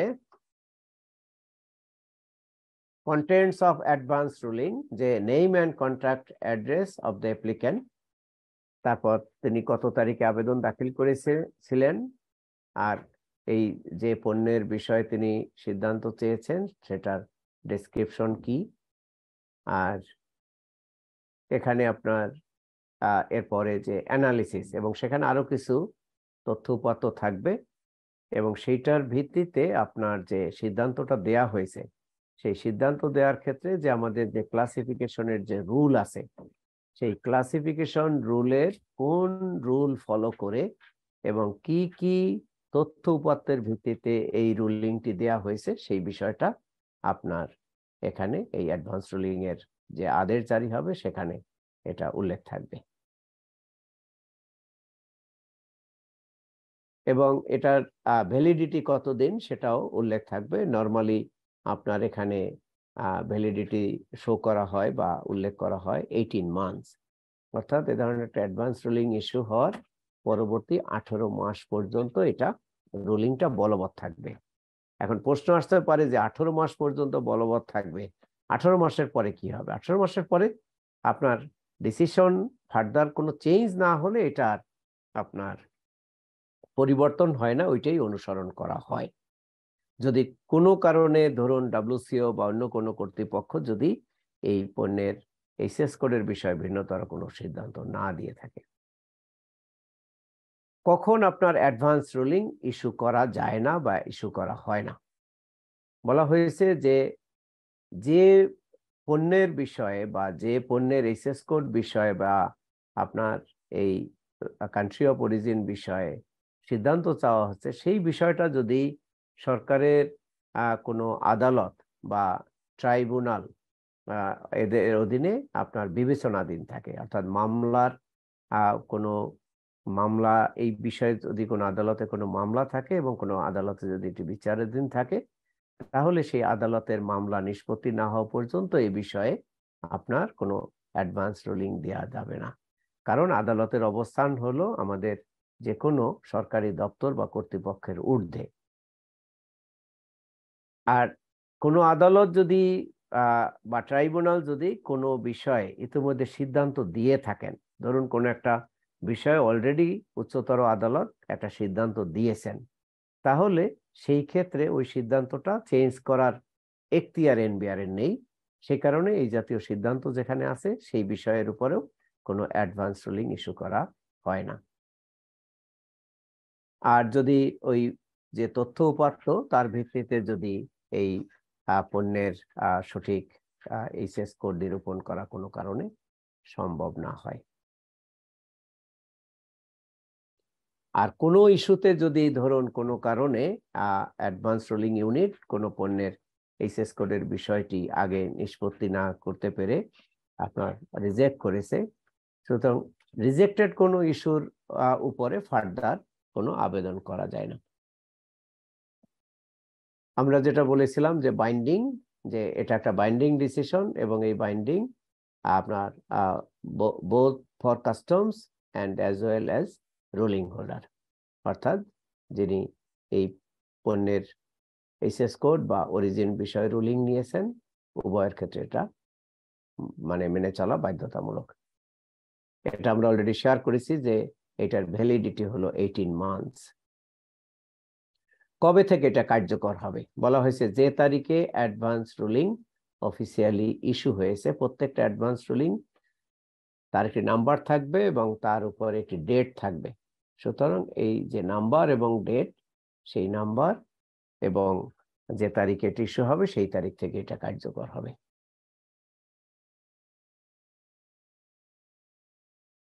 মডিফিকেশন অফ অ্যাডভান্স রুলিং, এভাবে একটা অ্যাডভান্স রুলিং ইস্যু হওয়ার পরে সেটা মডিফাই করার সুযোগ আছে কিনা? আছে। বিষয়টা হলো, ধরুন কোনো একটা অ্যাডভান্স রুলিং জারি হলো, সেই অ্যাডভান্স রুলিং জারি হওয়ার পরে রুলিং হোল্ডারও যদি মনে করেন যে এনবিআর যে রুলিংটি জারি করেছে সেটা ডিফেক্টিভ, সেটা প্রপারলি জারি হয়নি, অথবা ধরুন এ ধরনের একটা রুলিং জারি হওয়ার পরে কোনো কাস্টমস কর্তৃপক্ষ যারা মাঠ পর্যায়ে দায়িত্ব পালন করেন তারাও চাইলে এই রুলিং এর উপরে আপত্তি দিতে পারেন। সেক্ষেত্রে নিয়ম হলো যে যখন এনবিআর এই অ্যাপ্লিক্যান্ট অথবা কাস্টমস কর্তৃপক্ষের কাছ থেকে এ ধরনের কোনো আপত্তি পাবেন বা কোনো ভিন্ন মতামত পাবেন, তখন বিধান হলো সেটা তারা আবার পুনরায় পর্যালোচনা করবেন, এবং পর্যালোচনার পরে যদি দেখা যায় যে না, যে আপত্তিটা উত্থাপিত হয়েছে সেটা কারেক্ট, সেক্ষেত্রে তখন তারা এই ইস্যুকৃত অ্যাডভান্স রুলিংটা সংশোধন করবেন অথবা একটা রিভাইজড ফ্রেশ আপনার অ্যাডভান্স রুলিং জারি করবেন। বলা হয়েছে ইনভ্যালিডেশন অফ অ্যাডভান্স রুলিং, যে অ্যাডভান্স রুলিং কখন ইনভ্যালিড হবে। আমরা যেটা দেখলাম যে যদি কোনো মিথ্যা তথ্য বা মিথ্যা আপনার অ্যানালিটিক্যাল ইয়ার ভিত্তিতে, রিপোর্টের ভিত্তিতে, ইনফরমেশনের ভিত্তিতে আপনার কোনো অ্যাডভান্স রুলিং নেওয়া হয় এবং সেটা যদি পরবর্তীতে প্রতিষ্ঠিত হয়, প্রমাণিত হয়, তাহলে সেই অ্যাডভান্স রুলিং ইনভ্যালিড হিসাবে গণ্য হবে।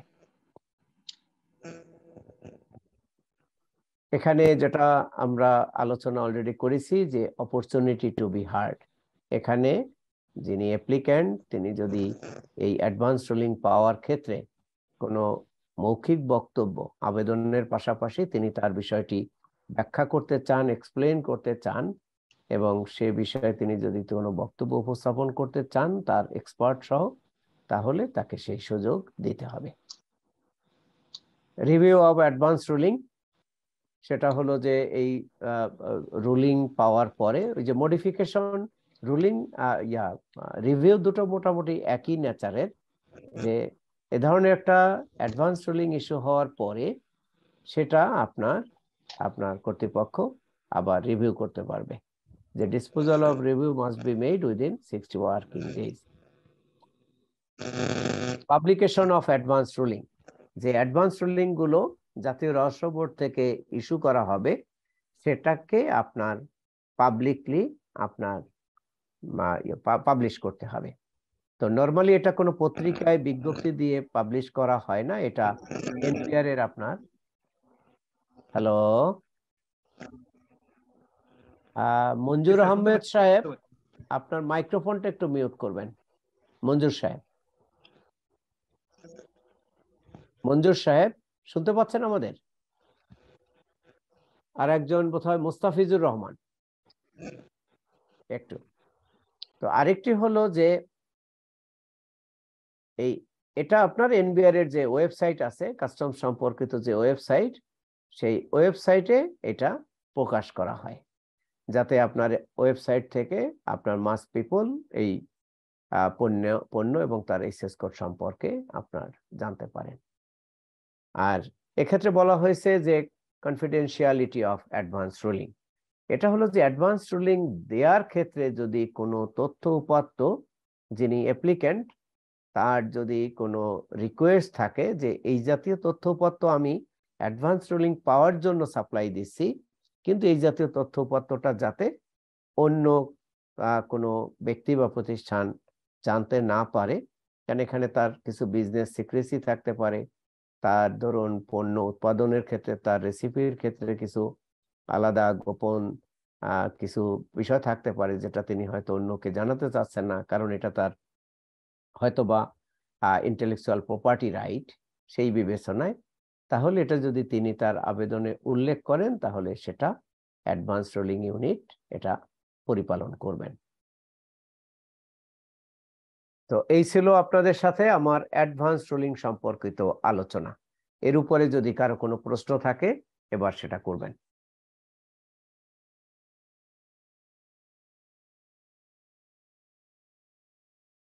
অ্যাডভান্স রুলিং এর উপরে কারো কোনো প্রশ্ন নেই?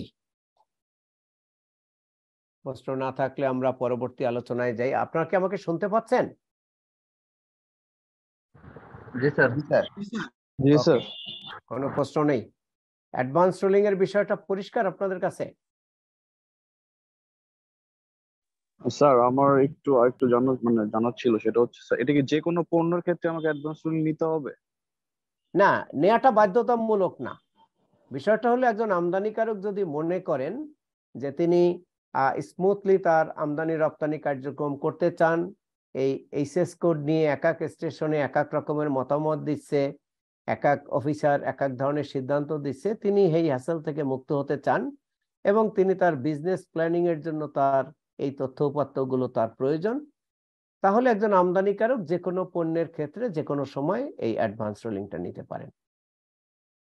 এটা কোনো ইয়া নেই যে হ্যাঁ যে এটা যে তাকে নিতেই হবে। এটা দরকার হলে নিবেন, দরকার না হলে তিনি নিবেন না। স্যার অ্যাডভান্স রুলিংস তো স্যার শুধু দুইটা জিনিসের উপরে নেওয়া হচ্ছে তাই না স্যার, এইচএস কোড আর কান্ট্রি অফ অরিজিন? জি, আপাতত এই দুটো বিষয়ের উপরে দেওয়া হচ্ছে। প্রথমে ছিল শুধু এইচএস কোড, আর পরে আপনার 17 সালে আবার অরিজিনটাকে যুক্ত করা হয়েছে। Thank you sir. হ্যাঁ, ডকুমেন্টগুলো আছে আপনাদের কাছে, ডকুমেন্টগুলো পড়ে নিবেন। আমি আপনাদেরকে বেসিক ধারণাটা এখান থেকে দিয়ে দিই। আমরা যে বিষয়টি নিয়ে এখন কথা বলবো সেটা হলো অথরাইজড ইকোনমিক অপারেটর, সংক্ষেপে আমরা বলছি এটাকে এইও। তো এইও হলো যে মূলত এটা হলো বাংলাদেশে যারা ব্যবসা বাণিজ্য করেন, আমদানি রপ্তানি কার্যক্রমের সাথে যারা ইনভলভ, তাদের ভিতরে যারা ট্রাস্টেড ট্রেডার, যাদেরকে আমরা বিশ্বাস করব। কিসের ভিত্তিতে বিশ্বাস করব? তাদের প্রিভিয়াস পারফরমেন্সের ভিত্তিতে। এবং একটু আগে আমি আপনাদেরকে এটাও বলেছি যে এই যে WTO-TF, সেই WTO-TF এর যে ট্রেড ফ্যাসিলিটেশন যে অ্যাক্টিভিটি গুলো আছে, সেই অনেকগুলো অ্যাক্টিভিটির ভিতরে এই যে post clearance audit, advance ruling, authorised economic operator, তারপর ই পেমেন্ট, তারপর আপনার ধরুন এই যে আমরা অ্যাডভান্স রুলিং নিয়ে কথা বললাম, এগুলো কিন্তু সব এই আপনার WTO-TF এর অ্যাক্টিভিটি বা কম্পোনেন্ট।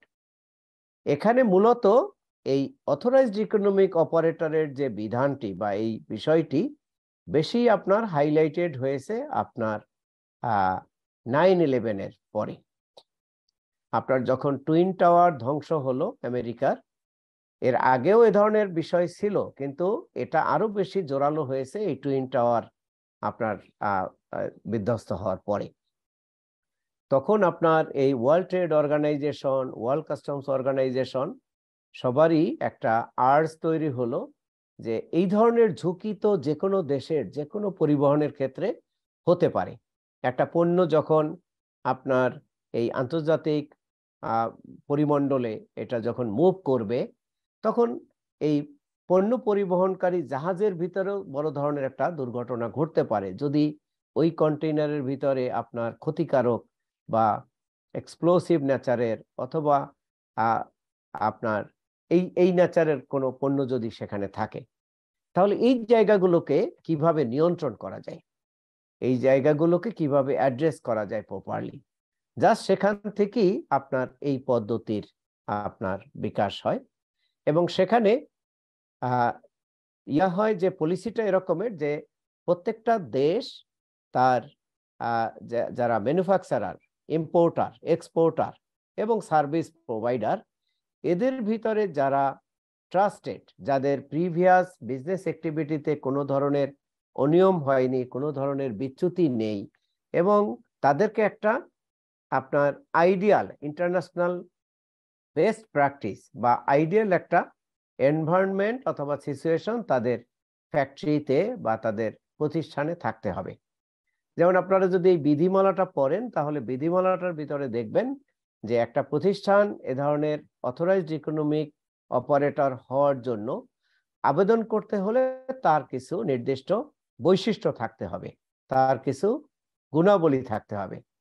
ধরুন সেই প্রতিষ্ঠানের বিগত 8-10 বছরে রাজস্ব ফাঁকি সংক্রান্ত, মিথ্যা ঘোষণা সংক্রান্ত কোনো ধরনের অভিযোগ নেই, তার বিরুদ্ধে কাস্টমস কর্তৃপক্ষ বা অন্য কর্তৃপক্ষের কোনো মামলা বা এ ধরনের কোনো কিছু বিচারাধীন নেই।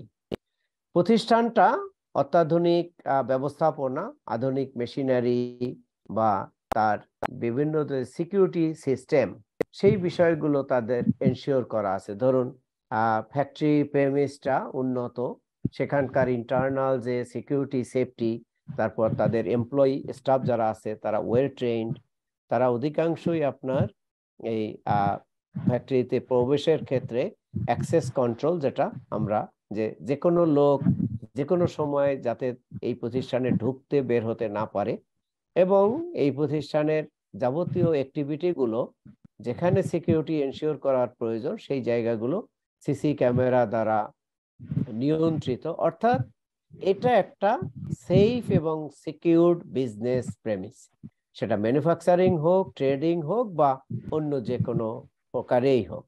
তাহলে এই ধরনের প্রতিষ্ঠান যারা, তাদেরকে তখন প্রত্যেকটা দেশের কাস্টমস কর্তৃপক্ষ তাদেরকে অথরাইজড ইকোনমিক অপারেটর হিসাবে সার্টিফিকেট দিবে।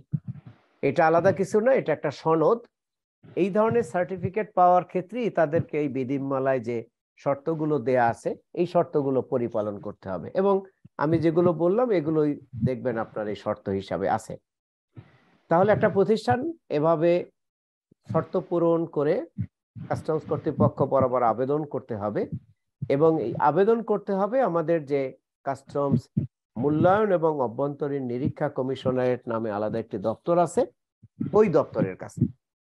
কারণ এই বিধিমালায় এই আবেদন গ্রহণ করা এবং আবেদন আহ্বান করা, আবেদন গ্রহণ করা, এই আবেদন যাচাই বাছাই করা, সরেজমিনে ফ্যাক্টরি ভিজিট করা, এবং এই বিধিমালা অনুসারে এই প্রতিষ্ঠান বা ফ্যাক্টরি তারা পরিচালিত হচ্ছে কিনা সেই বিষয়গুলো তারা সরেজমিনে যাচাই করে যদি দেখা যায় যে বিধিমালা অনুসারে তারা পরিচালিত হচ্ছে, তখন তাদের অনুকূলে এই অথরাইজড ইকোনমিক অপারেটর সনদ ইস্যু করার জন্য তারা জাতীয় রহস্য বোর্ডের কাছে সুপারিশ করবেন, এবং জাতীয় রহস্য বোর্ড তার ভিত্তিতে এই ধরনের প্রতিষ্ঠানকে আপনার অথরাইজড ইকোনমিক অপারেটরের সার্টিফিকেট দিবেন।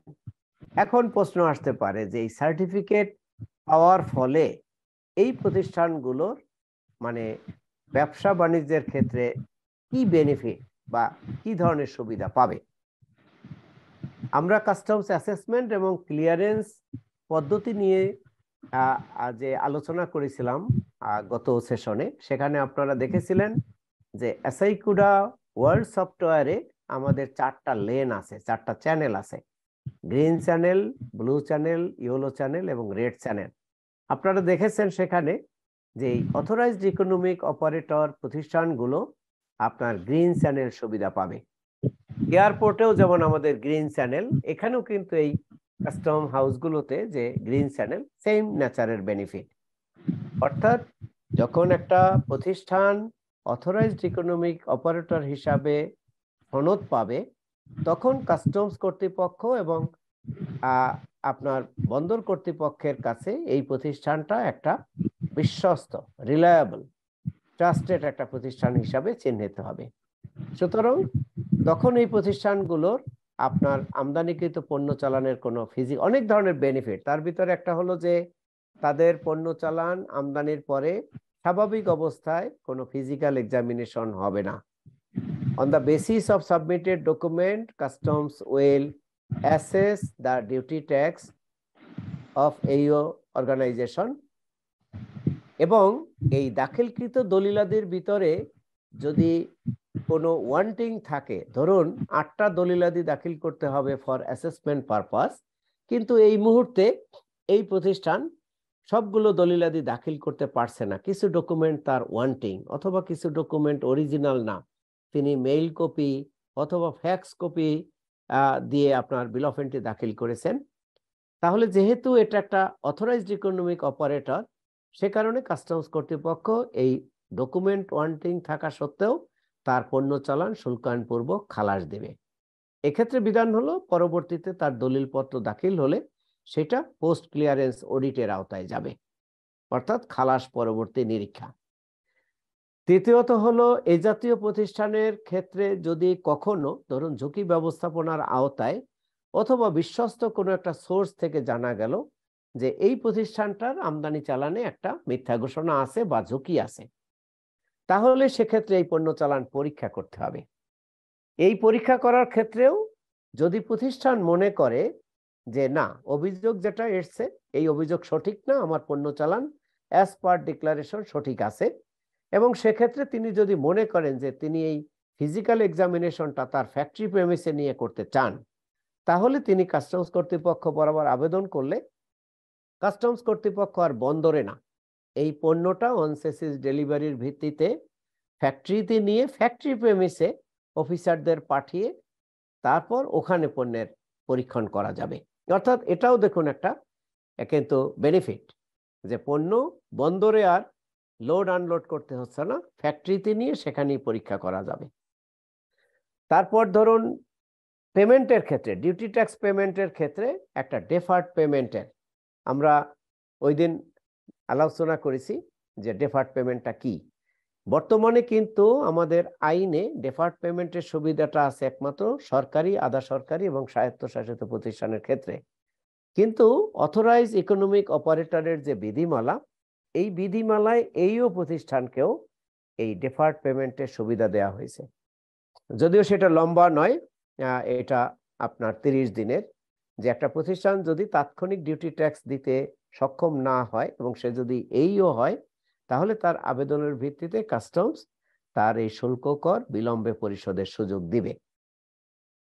আর এই জাতীয় প্রতিষ্ঠানের নরমাল যে অ্যাসেসমেন্ট এবং সেটার জন্য আলাদা আপনার অ্যাসেসমেন্ট গ্রুপ এবং এক্সামিনেশনের জন্য আলাদা গ্রুপ থাকবে, অর্থাৎ তাদেরকে অন্যান্য প্রতিষ্ঠানের অনুরূপ কোনো ট্রিটমেন্ট দেয়া হবে না। তাদের আপনার ফাইলের উপরে আলাদা মার্কিং করা থাকবে এবং সেখানে আপনার এইও প্রতিষ্ঠান এরকম স্টিকার লাগানো থাকবে, যাতে অফিসাররা সহজেই বুঝতে পারেন যে এটা এইও প্রতিষ্ঠানের ফাইল, সুতরাং এই ফাইল আপনার প্রায়োরিটি বেসিসে আপনার নিষ্পত্তি করতে হবে।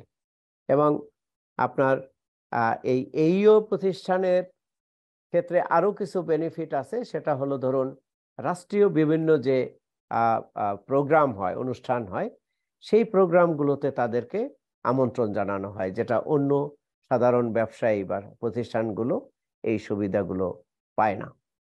এইওর ক্ষেত্রে আরেকটা বেনিফিট হলো ধরুন বাংলাদেশের কোনো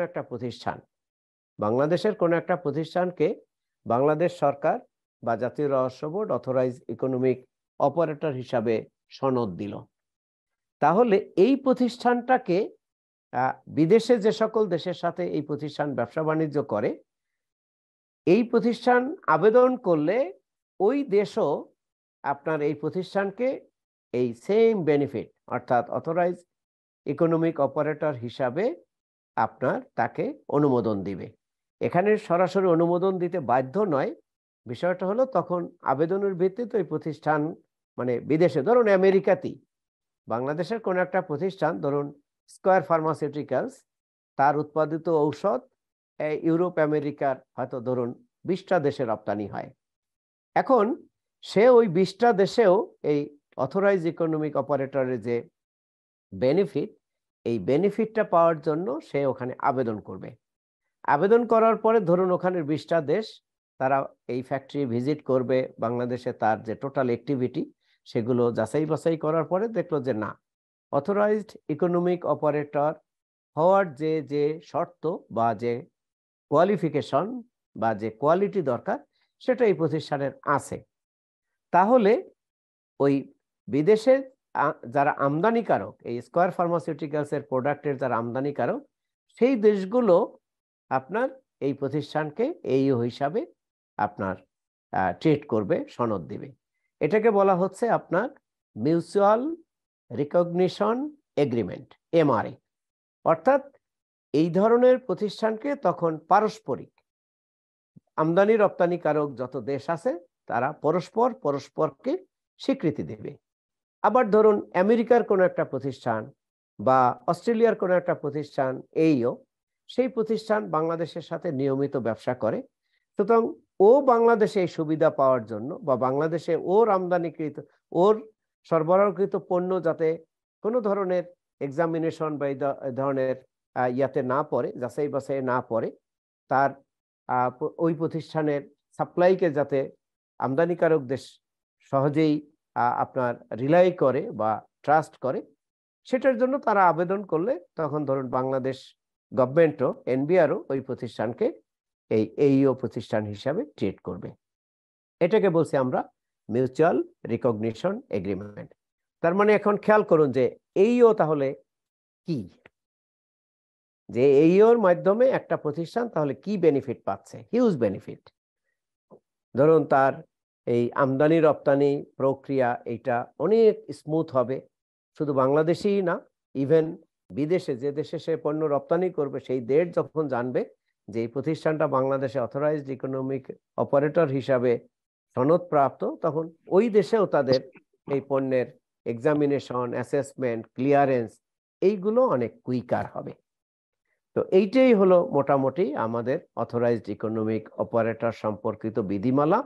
বিধিমালাটা পুরোটা পড়লে আপনার পরিষ্কার ধারণা পাবেন। আমি একদম জিস্ট অংশটুকু আপনাদের সাথে শেয়ার করলাম।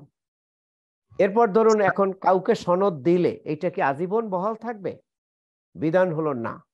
যে যে শর্ত তার জন্য পরিপালন ম্যান্ডেটরি বা যে কোয়ালিফিকেশনের ভিত্তিতে তাকে এই সনদ দেয়া হয়েছে, কোনো একটা প্রতিষ্ঠান যদি সেটা লঙ্ঘন করে বড় ধরনের কোনো অনিয়ম করেন বা আইনের বিচ্যুতি করেন এবং সেই কারণে যদি তার এই সনদ বাতিলের প্রয়োজনীয়তা দেখা দেয়, তাহলে কাস্টমস কর্তৃপক্ষ তার এই সনদ বাতিলও করতে পারবেন। এবং এক্ষেত্রে বিধান হলো যে একবার কারো সনদ বাতিল হলে পরবর্তী 5 বছরের ভিতরে তিনি আর এইও হিসাবে মানে পরিগণিত হওয়ার জন্য কোনো আবেদন করতে পারবেন না। এখানে একটা জিনিস বলে রাখি যে আমাদের দেশে এই মুহূর্তে আপনার টোটাল 12টা প্রতিষ্ঠান। প্রথম পর্যায়ে আমরা 3টা ফার্মাসিউটিক্যাল ইন্ডাস্ট্রিকে, স্কয়ার, ইনসেপ্টা এবং বেক্সিমকো, এই 3টা ফার্মাসিউটিক্যাল ইন্ডাস্ট্রিকে আমরা ট্রায়াল বেসিসে এইও হিসাবে সনদ দিয়েছিলাম। এবং এবছর আমরা আরো 9টা প্রতিষ্ঠানকে, টোটাল 12টা প্রতিষ্ঠান আপাতত অথরাইজড ইকোনমিক অপারেটর হিসাবে সনদপ্রাপ্ত। এবং বর্তমানে এই যে বিদ্যমান বিধিমালাটি আছে, সেই বিধিমালাটি আরো ইউজার ফ্রেন্ডলি করার জন্য, আরো সিম্পলিফাই করার জন্য একটা কমিটি হয়েছে, তারা কাজ করছে।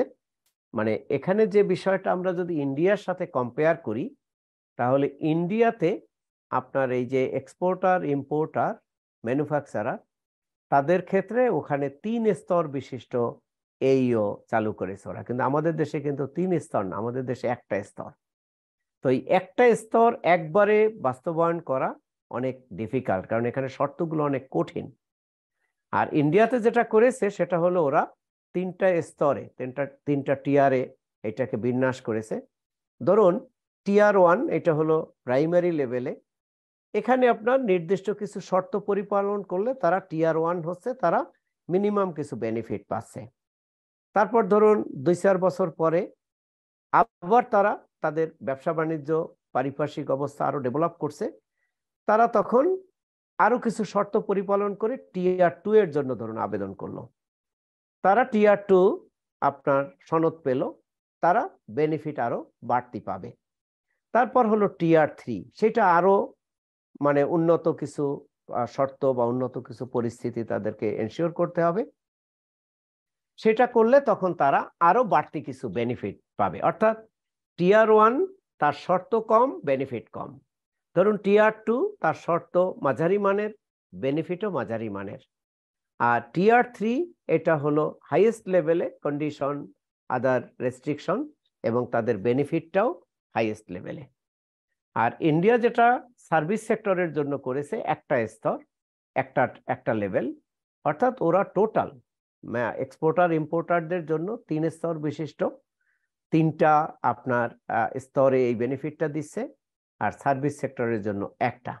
তো আমরাও এখন এই 3 স্তর বিশিষ্ট আমদানি রপ্তানিকারকদের জন্য এইও সুবিধা আর সার্ভিসের জন্য এক স্তর বিশিষ্ট একটা সুবিধা দেওয়ার লক্ষ্যে এক্সিস্টিং যে এসআরওটি আছে সেটি আপনার সংশোধনের কার্যক্রম বর্তমানে চলমান। তো এই ছিল আপনাদের সাথে অথরাইজড ইকোনমিক অপারেটর বিষয়ে আলোচনা। কারো কোনো প্রশ্ন থাকলে করবেন।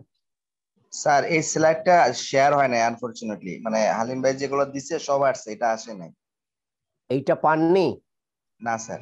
আচ্ছা, আমি ওনাদেরকে বলে দিব, আপনাদেরকে দিয়ে দিবেন, যেহেতু আপনাদের সাথে আমাদের রোববারেও সেশন আছে, তার আগেই দিয়ে দিবেন। এখানে স্যার কোন গার্মেন্টস এবং প্রতিষ্ঠান স্যার এইউ পেয়েছে এ পর্যন্ত 12টা? না, এখন পর্যন্ত কোনো গার্মেন্টস সেক্টরে কেউ পায়নি। আমাদের এই যে নতুন আপনার যে ইয়াটা হচ্ছে, এই বিধিমালা যে সংশোধন হচ্ছে, এটার ফলে অনেক প্রতিষ্ঠান চলে আসবে, যেহেতু এখানে 3 স্তরের আপনার একটা এই সুবিধা আমরাও চালু করার চেষ্টা করছি। এবং এটা কিন্তু আপনার আমাদের এই যে কাস্টমসের উপরে কাজের যে লোড সেটাকে কমাবে। কারণ যখন আপনার ধরুন আপনি 10টা লোককে ধরুন ডিল করবেন, আপনার কাছে যদি 10টা লোকই রিস্কি হয়, আপনাকে 10টা লোকের দিকে নজরদারি করতে হবে। আর ধরুন এই 10টা লোকের ভিতরে আপনার 6টা লোক আপনি ট্রাস্টেড হিসাবে চিহ্নিত করলেন, এই 6টা লোক ভালো, তাদের অ্যাক্টিভিটি সব কিছু অ্যাজ পার ল এবং তারা কমপ্লায়েন্ট, তাহলে আপনি তো 6টা লোকের দিকে অত নজর দিবেন না, আপনি তখন 4টা লোকের দিকে নজর দিতে পারবেন। এর ফলে হবে যেটা, যে আমাদের যে এনফোর্সমেন্ট, যারা অনিয়মের সাথে জড়িত, তাদের দিকে আমাদের নজরদারিটা, সুপারভিশন, এনফোর্সমেন্ট, এটা আরো এনহান্স করা যাবে। আর যারা ট্রাস্টেড, তারা গভর্নমেন্টের দেয়া এই বেনিফিটগুলো পাবেন, যেহেতু তারা আপনার ট্রাস্টেড প্রতিষ্ঠান, তখন তারা এই বেনিফিটগুলো এনজয় করবেন। এর ফলে আমাদের কাস্টম সিস্টেমে ক্লিয়ারেন্স দ্রুত হবে এবং আমাদের মানে দুষ্ট যারা অনিয়মের সাথে জড়িত, তাদের দিকে আপনার মনিটরিংটা আরো ইফেক্টিভ হবে, জোরদার হবে। আর কারো কোনো প্রশ্ন? আচ্ছা, যদি প্রশ্ন না থাকে আমরা আরেকটি বিষয় সংক্ষেপে ধারণা দিয়ে শেষ করব আজকের, সেটা হলো পোস্ট ক্লিয়ারেন্স অডিট। আপনারা এমনি জানেন যে কোনো প্রতিষ্ঠানের এই যে অ্যাক্টিভিটি, কার্যক্রম, সেটা যাচাই করা, অর্থাৎ আইন এবং বিধিসম্মত উপায়ে কোনো একটি ব্যক্তি, প্রতিষ্ঠান পরিচালিত হচ্ছে কিনা সেটা যাচাই করাই হলো অডিট। এবং অডিটের মাধ্যমে মূলত তার ওভারঅল যে অ্যাক্টিভিটি, সেই অ্যাক্টিভিটিটা আপনার ভেরিফাই করা হয়, যাচাই করা হয় যে তার কার্যক্রমে কোথাও কোনো ধরনের ত্রুটি বিচ্যুতি আছে কি নাই। এখানে খেয়াল করে দেখুন, আমরা বলছি পোস্ট ক্লিয়ারেন্স অডিট। যেহেতু কাস্টম সিস্টেমে আপনার পণ্য দ্রুত খালাস করার একটা পদ্ধতি হলো যে দাখিলকৃত দলিলাদির ভিত্তিতে পণ্যগুলো কাস্টমস দ্রুত খালাস করে দিবে। এবং আমরা যেটা দেখলাম যে এই যে গ্রিন চ্যানেল, ব্লু চ্যানেল, এই দুটো চ্যানেলই কিন্তু আপনার পণ্যের ফিজিক্যাল এক্সামিনেশনের প্রভিশন নাই। গ্রিন চ্যানেল এবং ব্লু চ্যানেল ভুক্ত যে সকল প্রতিষ্ঠান, তাদের স্বাভাবিক অবস্থায় বড় ধরনের কোনো অভিযোগ না থাকলে তাদের কোনো পণ্য চালান ফিজিক্যাল এক্সামিনেশন হবে না। তার মানে তাদের সাবমিটেড ডকুমেন্টের ভিত্তিতে কাস্টমস শুল্কায়ন করবে এবং শুল্ক কর আদায়পূর্বক পণ্য চালান খালাস দিয়ে দিবে। এতে কি হবে? এর ফলে পণ্য দ্রুত খালাস করা যাবে। বন্দরে মাঝে মাঝে যে কনজেশন তৈরি হয়, পণ্যের লট তৈরি হয়ে যায়, স্টক তৈরি হয়ে যায়, এবং বন্দরে অনেক সময় দেখা যায় যে পণ্য মুভ করা যায় না কন্টেইনার জটের কারণে।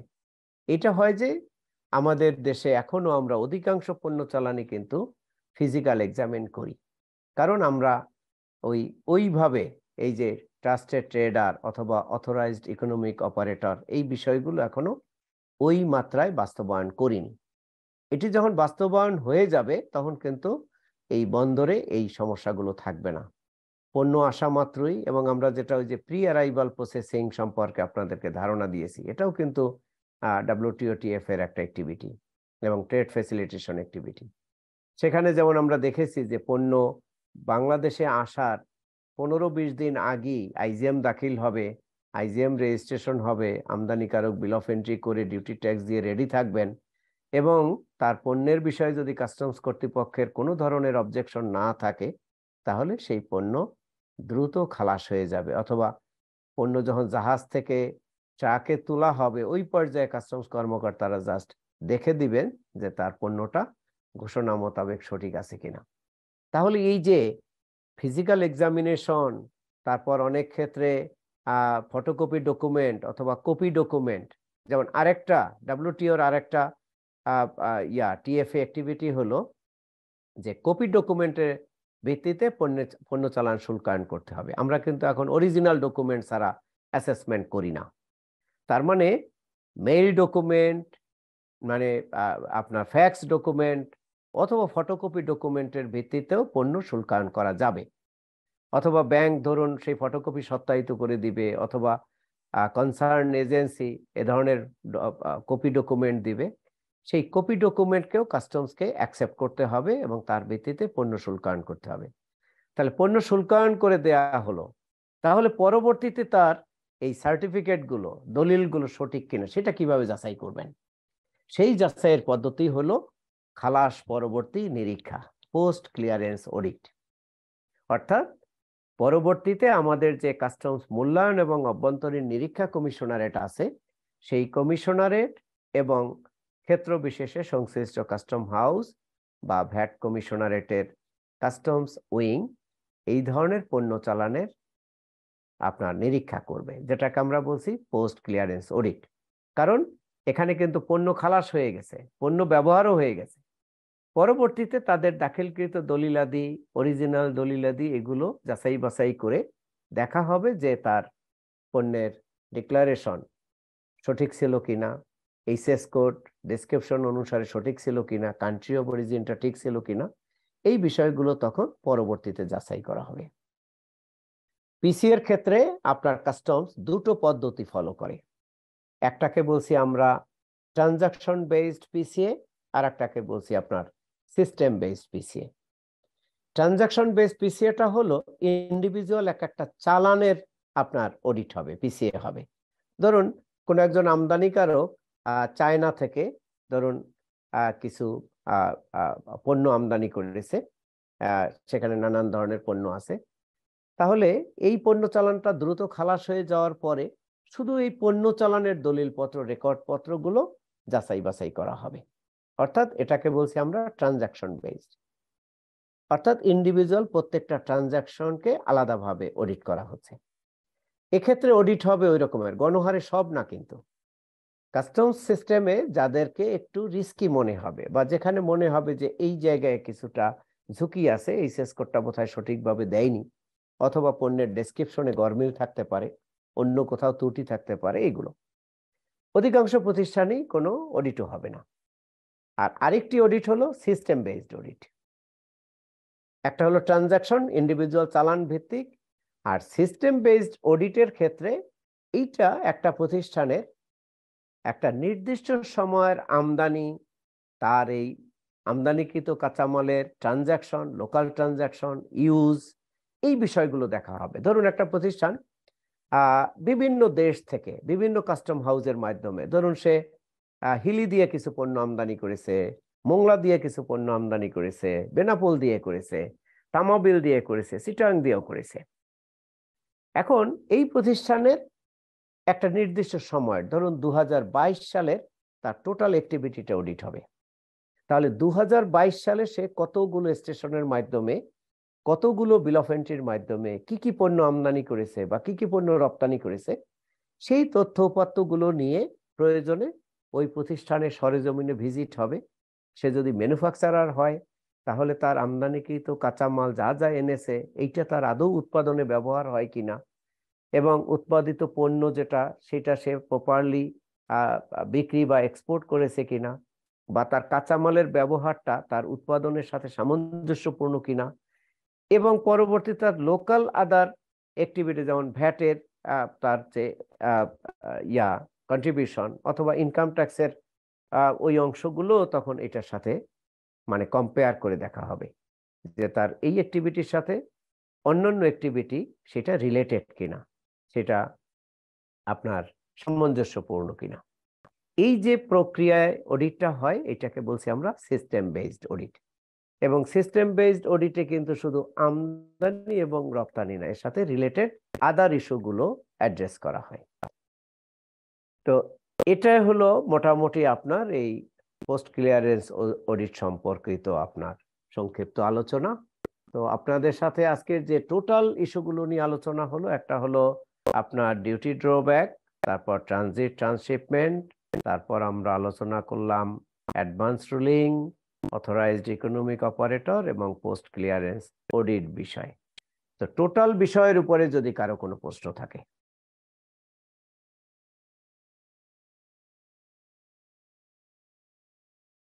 হ্যালো স্যার, একটা প্রশ্ন ছিল। কারো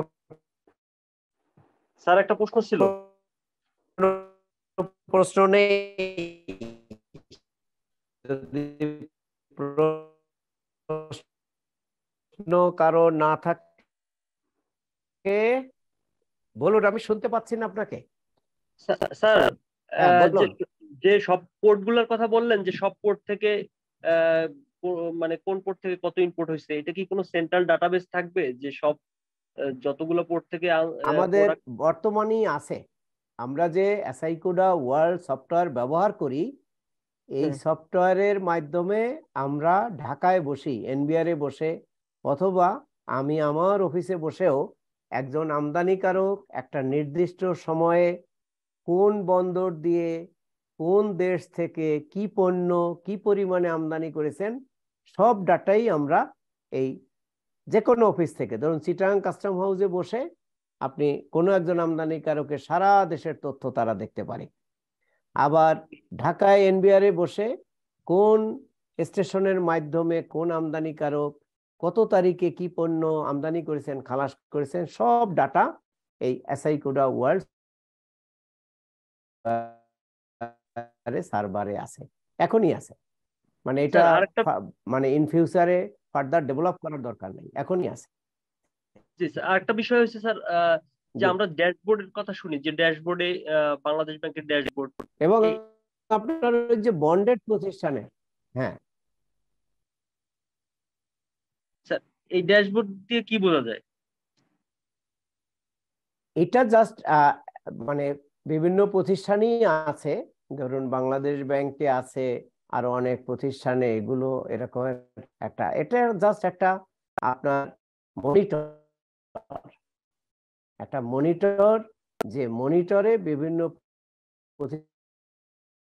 প্রতিষ্ঠানের এই ডাটাগুলো এই তথ্যগুলো দেখতে চান, তাহলে সেই ওখানেও একটা ছোটখাটো একটা আপনার কি বলা যায় সফটওয়্যার বা ডাটাবেস, যেখানে আপনার কোন একটা প্রতিষ্ঠানের বর্তমান অবস্থানটা কি, এই প্রতিষ্ঠানটার আমদানি হয়েছে সেই আমদানির অবস্থানটা কি, এটা কি বিল অফ এন্ট্রি সাবমিট হয়েছে কিনা, বিল অফ এন্ট্রি সাবমিট হলে কোন লেভেলে আছে, অ্যাসেসমেন্ট হয়েছে কিনা, অ্যাসেসমেন্ট হয়ে থাকলে ডিউটি পেমেন্ট হয়েছে কিনা, এই জাতীয় যাবতীয় তথ্য এই ড্যাশবোর্ডের মাধ্যমে দেখা যায়, মনিটর করা যায়।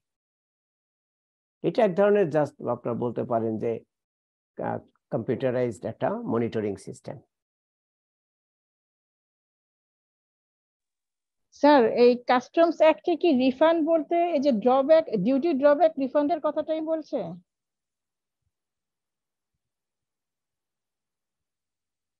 হ্যালো হ্যালো রিফান্ড হলো, বাংলায় বলি আমরা ফেরত। রিফান্ড হলো কোনো একজন আমদানিকারক যদি ভুলক্রমে সরকারি কোষাগারে বাড়তি কোনো শুল্ক কর পরিশোধ করে থাকেন।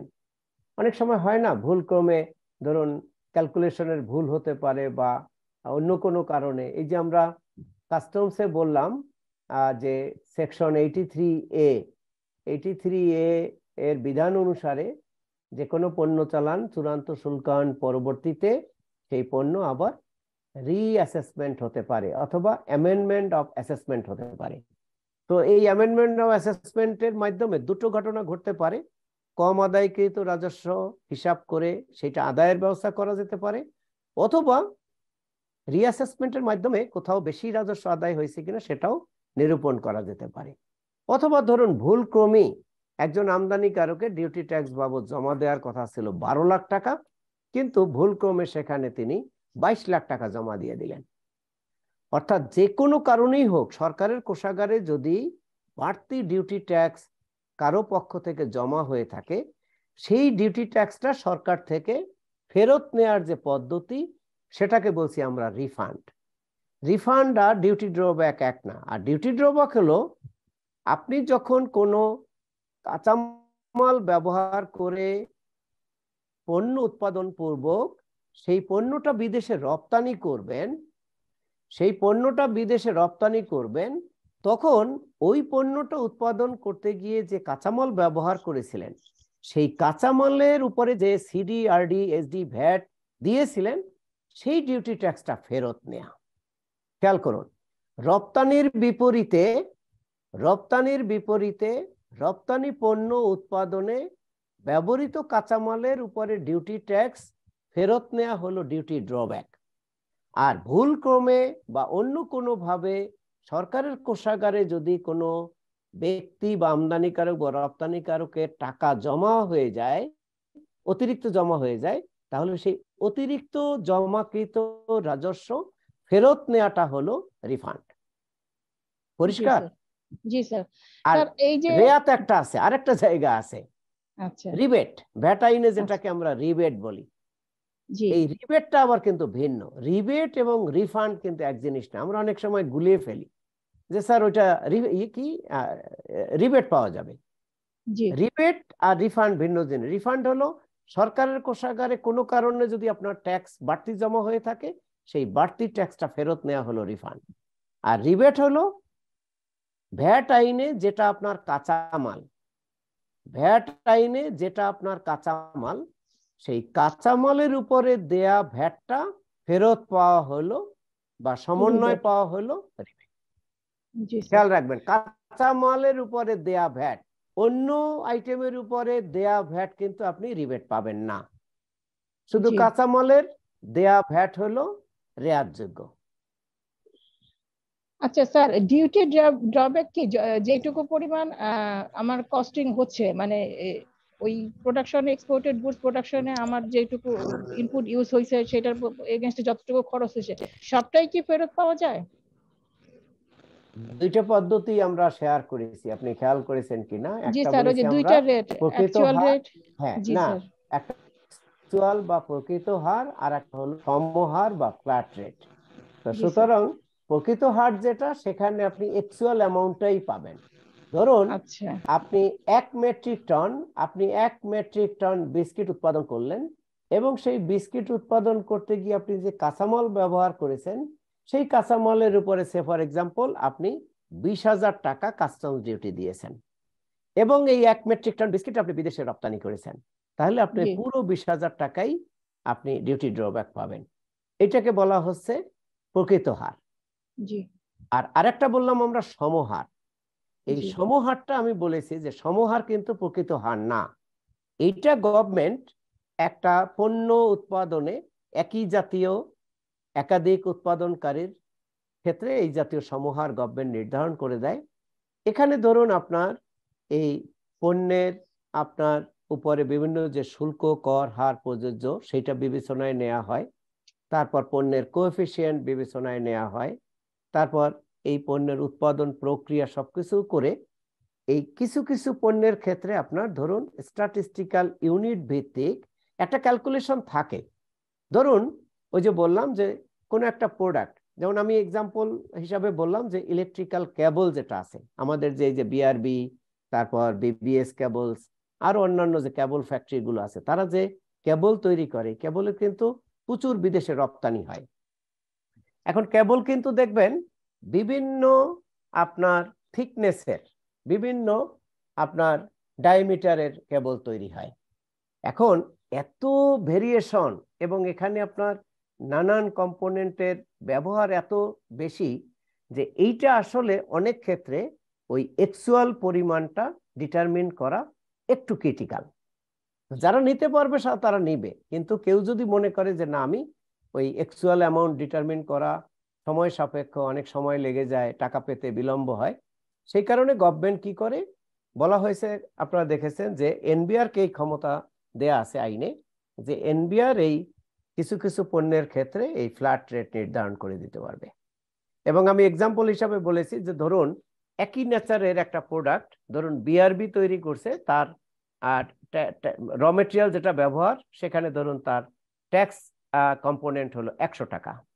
আবার ধরুন বিবিএস কেবল যেটা বানাচ্ছে সেখানে তার খরচ হচ্ছে 100 টাকা 50 পয়সা।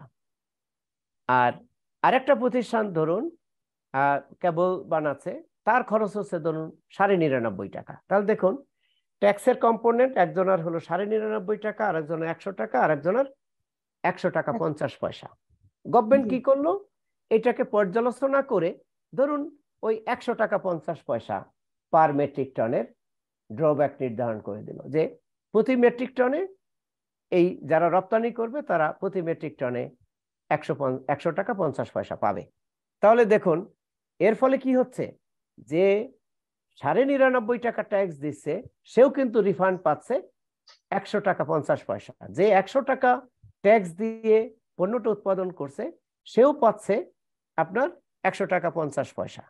অথবা গভর্নমেন্ট নির্ধারণ করে দিল 100 টাকা, তাহলে যিনি 100 টাকা দিচ্ছেন তিনি কিন্তু পুরো 100 টাকাই পাচ্ছেন, যিনি 99.5 টাকা দিচ্ছেন তিনি একটু বেশি পাচ্ছেন, যিনি 100 টাকা 50 পয়সা দিচ্ছেন তিনি 50 পয়সা কম পাচ্ছেন, একটু কম পাচ্ছেন, কিন্তু এর ফলে তিনি বড় ধরনের ক্ষতির সম্মুখীন হচ্ছেন না। কারণ এই যে বললাম যে সমহার পদ্ধতি করার ফলে এই প্রতিষ্ঠানগুলো খুব দ্রুত জাস্ট রপ্তানির বিপরীতে ডকুমেন্ট সাবমিট করলেই তাদের আর এই যাচাই বাছাই এত কিছু দরকার হচ্ছে না। কারণ এখানে পার মেট্রিক টন ভিত্তিক বিভিন্ন সাইজ অনুসারে গভর্নমেন্ট এই প্রত্যর্পণের পরিমাণ, ডিউটি ড্রব্যাকের পরিমাণ গভর্নমেন্ট সুনির্দিষ্ট করে দিয়েছে।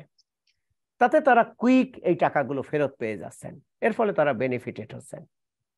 এবং সমহারের ক্ষেত্রে খেয়াল রাখবেন, সমহারের ক্ষেত্রে গভর্নমেন্ট অলওয়েজ আপনার ওই এক্সপোর্টারদের একটা বেনিফিট দেওয়ারই চেষ্টা করেন, এখানে সবাই যাতে কম বেশি বেনিফিটেড হন। এবং এই জন্য দেখবেন অধিকাংশ ক্ষেত্রে সমহারে মানে কম পায় এ ধরনের ঘটনা খুব কম, একটু বেশিই পান। যেমন গভর্নমেন্ট অনেক এক্সপোর্টারকে ক্যাশ ইনসেন্টিভ দিচ্ছেন না, তো ক্যাশ ইনসেন্টিভ তো এডিশনাল বেনিফিট। আপনি রপ্তানির বিপরীতে তো ডিউটি ড্রব্যাক যা যা পাওয়ার সব পাচ্ছেনই, এরপরও গভর্নমেন্ট অনেক সেক্টরকে ক্যাশ ইনসেন্টিভ দিচ্ছে, তো সেখানে ডিউটি ড্রব্যাক তার অ্যাকচুয়াল অ্যামাউন্টের থেকে সামান্য একটু বেশি দিলে তো ক্ষতি নেই রাষ্ট্রের। তাতে এক্সপোর্ট হবে, এক্সপোর্টকে প্রমোট করা হবে, এবং যারা আপনার এক্সপোর্টিং ইন্ডাস্ট্রি করছেন তারা বেনিফিটেড হবেন, তারা গভর্নমেন্ট থেকে সাপোর্ট পাবেন। মূল উদ্দেশ্য হলো এটা, যে তারা যাতে মানে টাকাটা খুব দ্রুত সরকার থেকে নিতে পারেন, ডিউটি ড্রব্যাকের টাকাটা। এটা টাইম লিমিট আছে স্যার, 6 মাস ওই যে এরকম কিছু? 6 মাস আমরা আলোচনা করেছি, রপ্তানির 6 মাস। তারিখ থেকে পরবর্তী 6 মাসের ভিতরে আপনার এই বিধিমালায়, ডিউটি ড্রব্যাকের যে বিধিমালায় ফর্ম আছে, সেই ফর্ম, সেই ফর্ম এবং ফর্মের সাথে সাপোর্টিং ডকুমেন্ট যেটা আপনার বিধিমালায় উল্লেখ আছে, ওই ডকুমেন্ট সহ ডেডো ডিজি বরাবর আবেদন করতে হবে। Thank you sir. আর কারো কোনো প্রশ্ন না থাকলে আমরা শেষ করি, 10:40 বাজে। তো সবাই ভালো থাকবেন, সবাইকে শুভরাত্রি। আগামী রোববারে আমাদের আপনাদের এই 5 দিন ব্যাপী যে কাস্টমস বিষয়ক আলোচনা সেটা শেষ হবে, এবং আশা করি যে আমরা ওই দিন মূল আলোচনার পরে যদি সময় পাই তাহলে আমরা টোটাল বিষয়ের উপরে একটু রিভিউ করব। তো সুতরাং আপনারা টাইমলি কানেক্টেড হওয়ার চেষ্টা করবেন। সবাইকে শুভরাত্রি।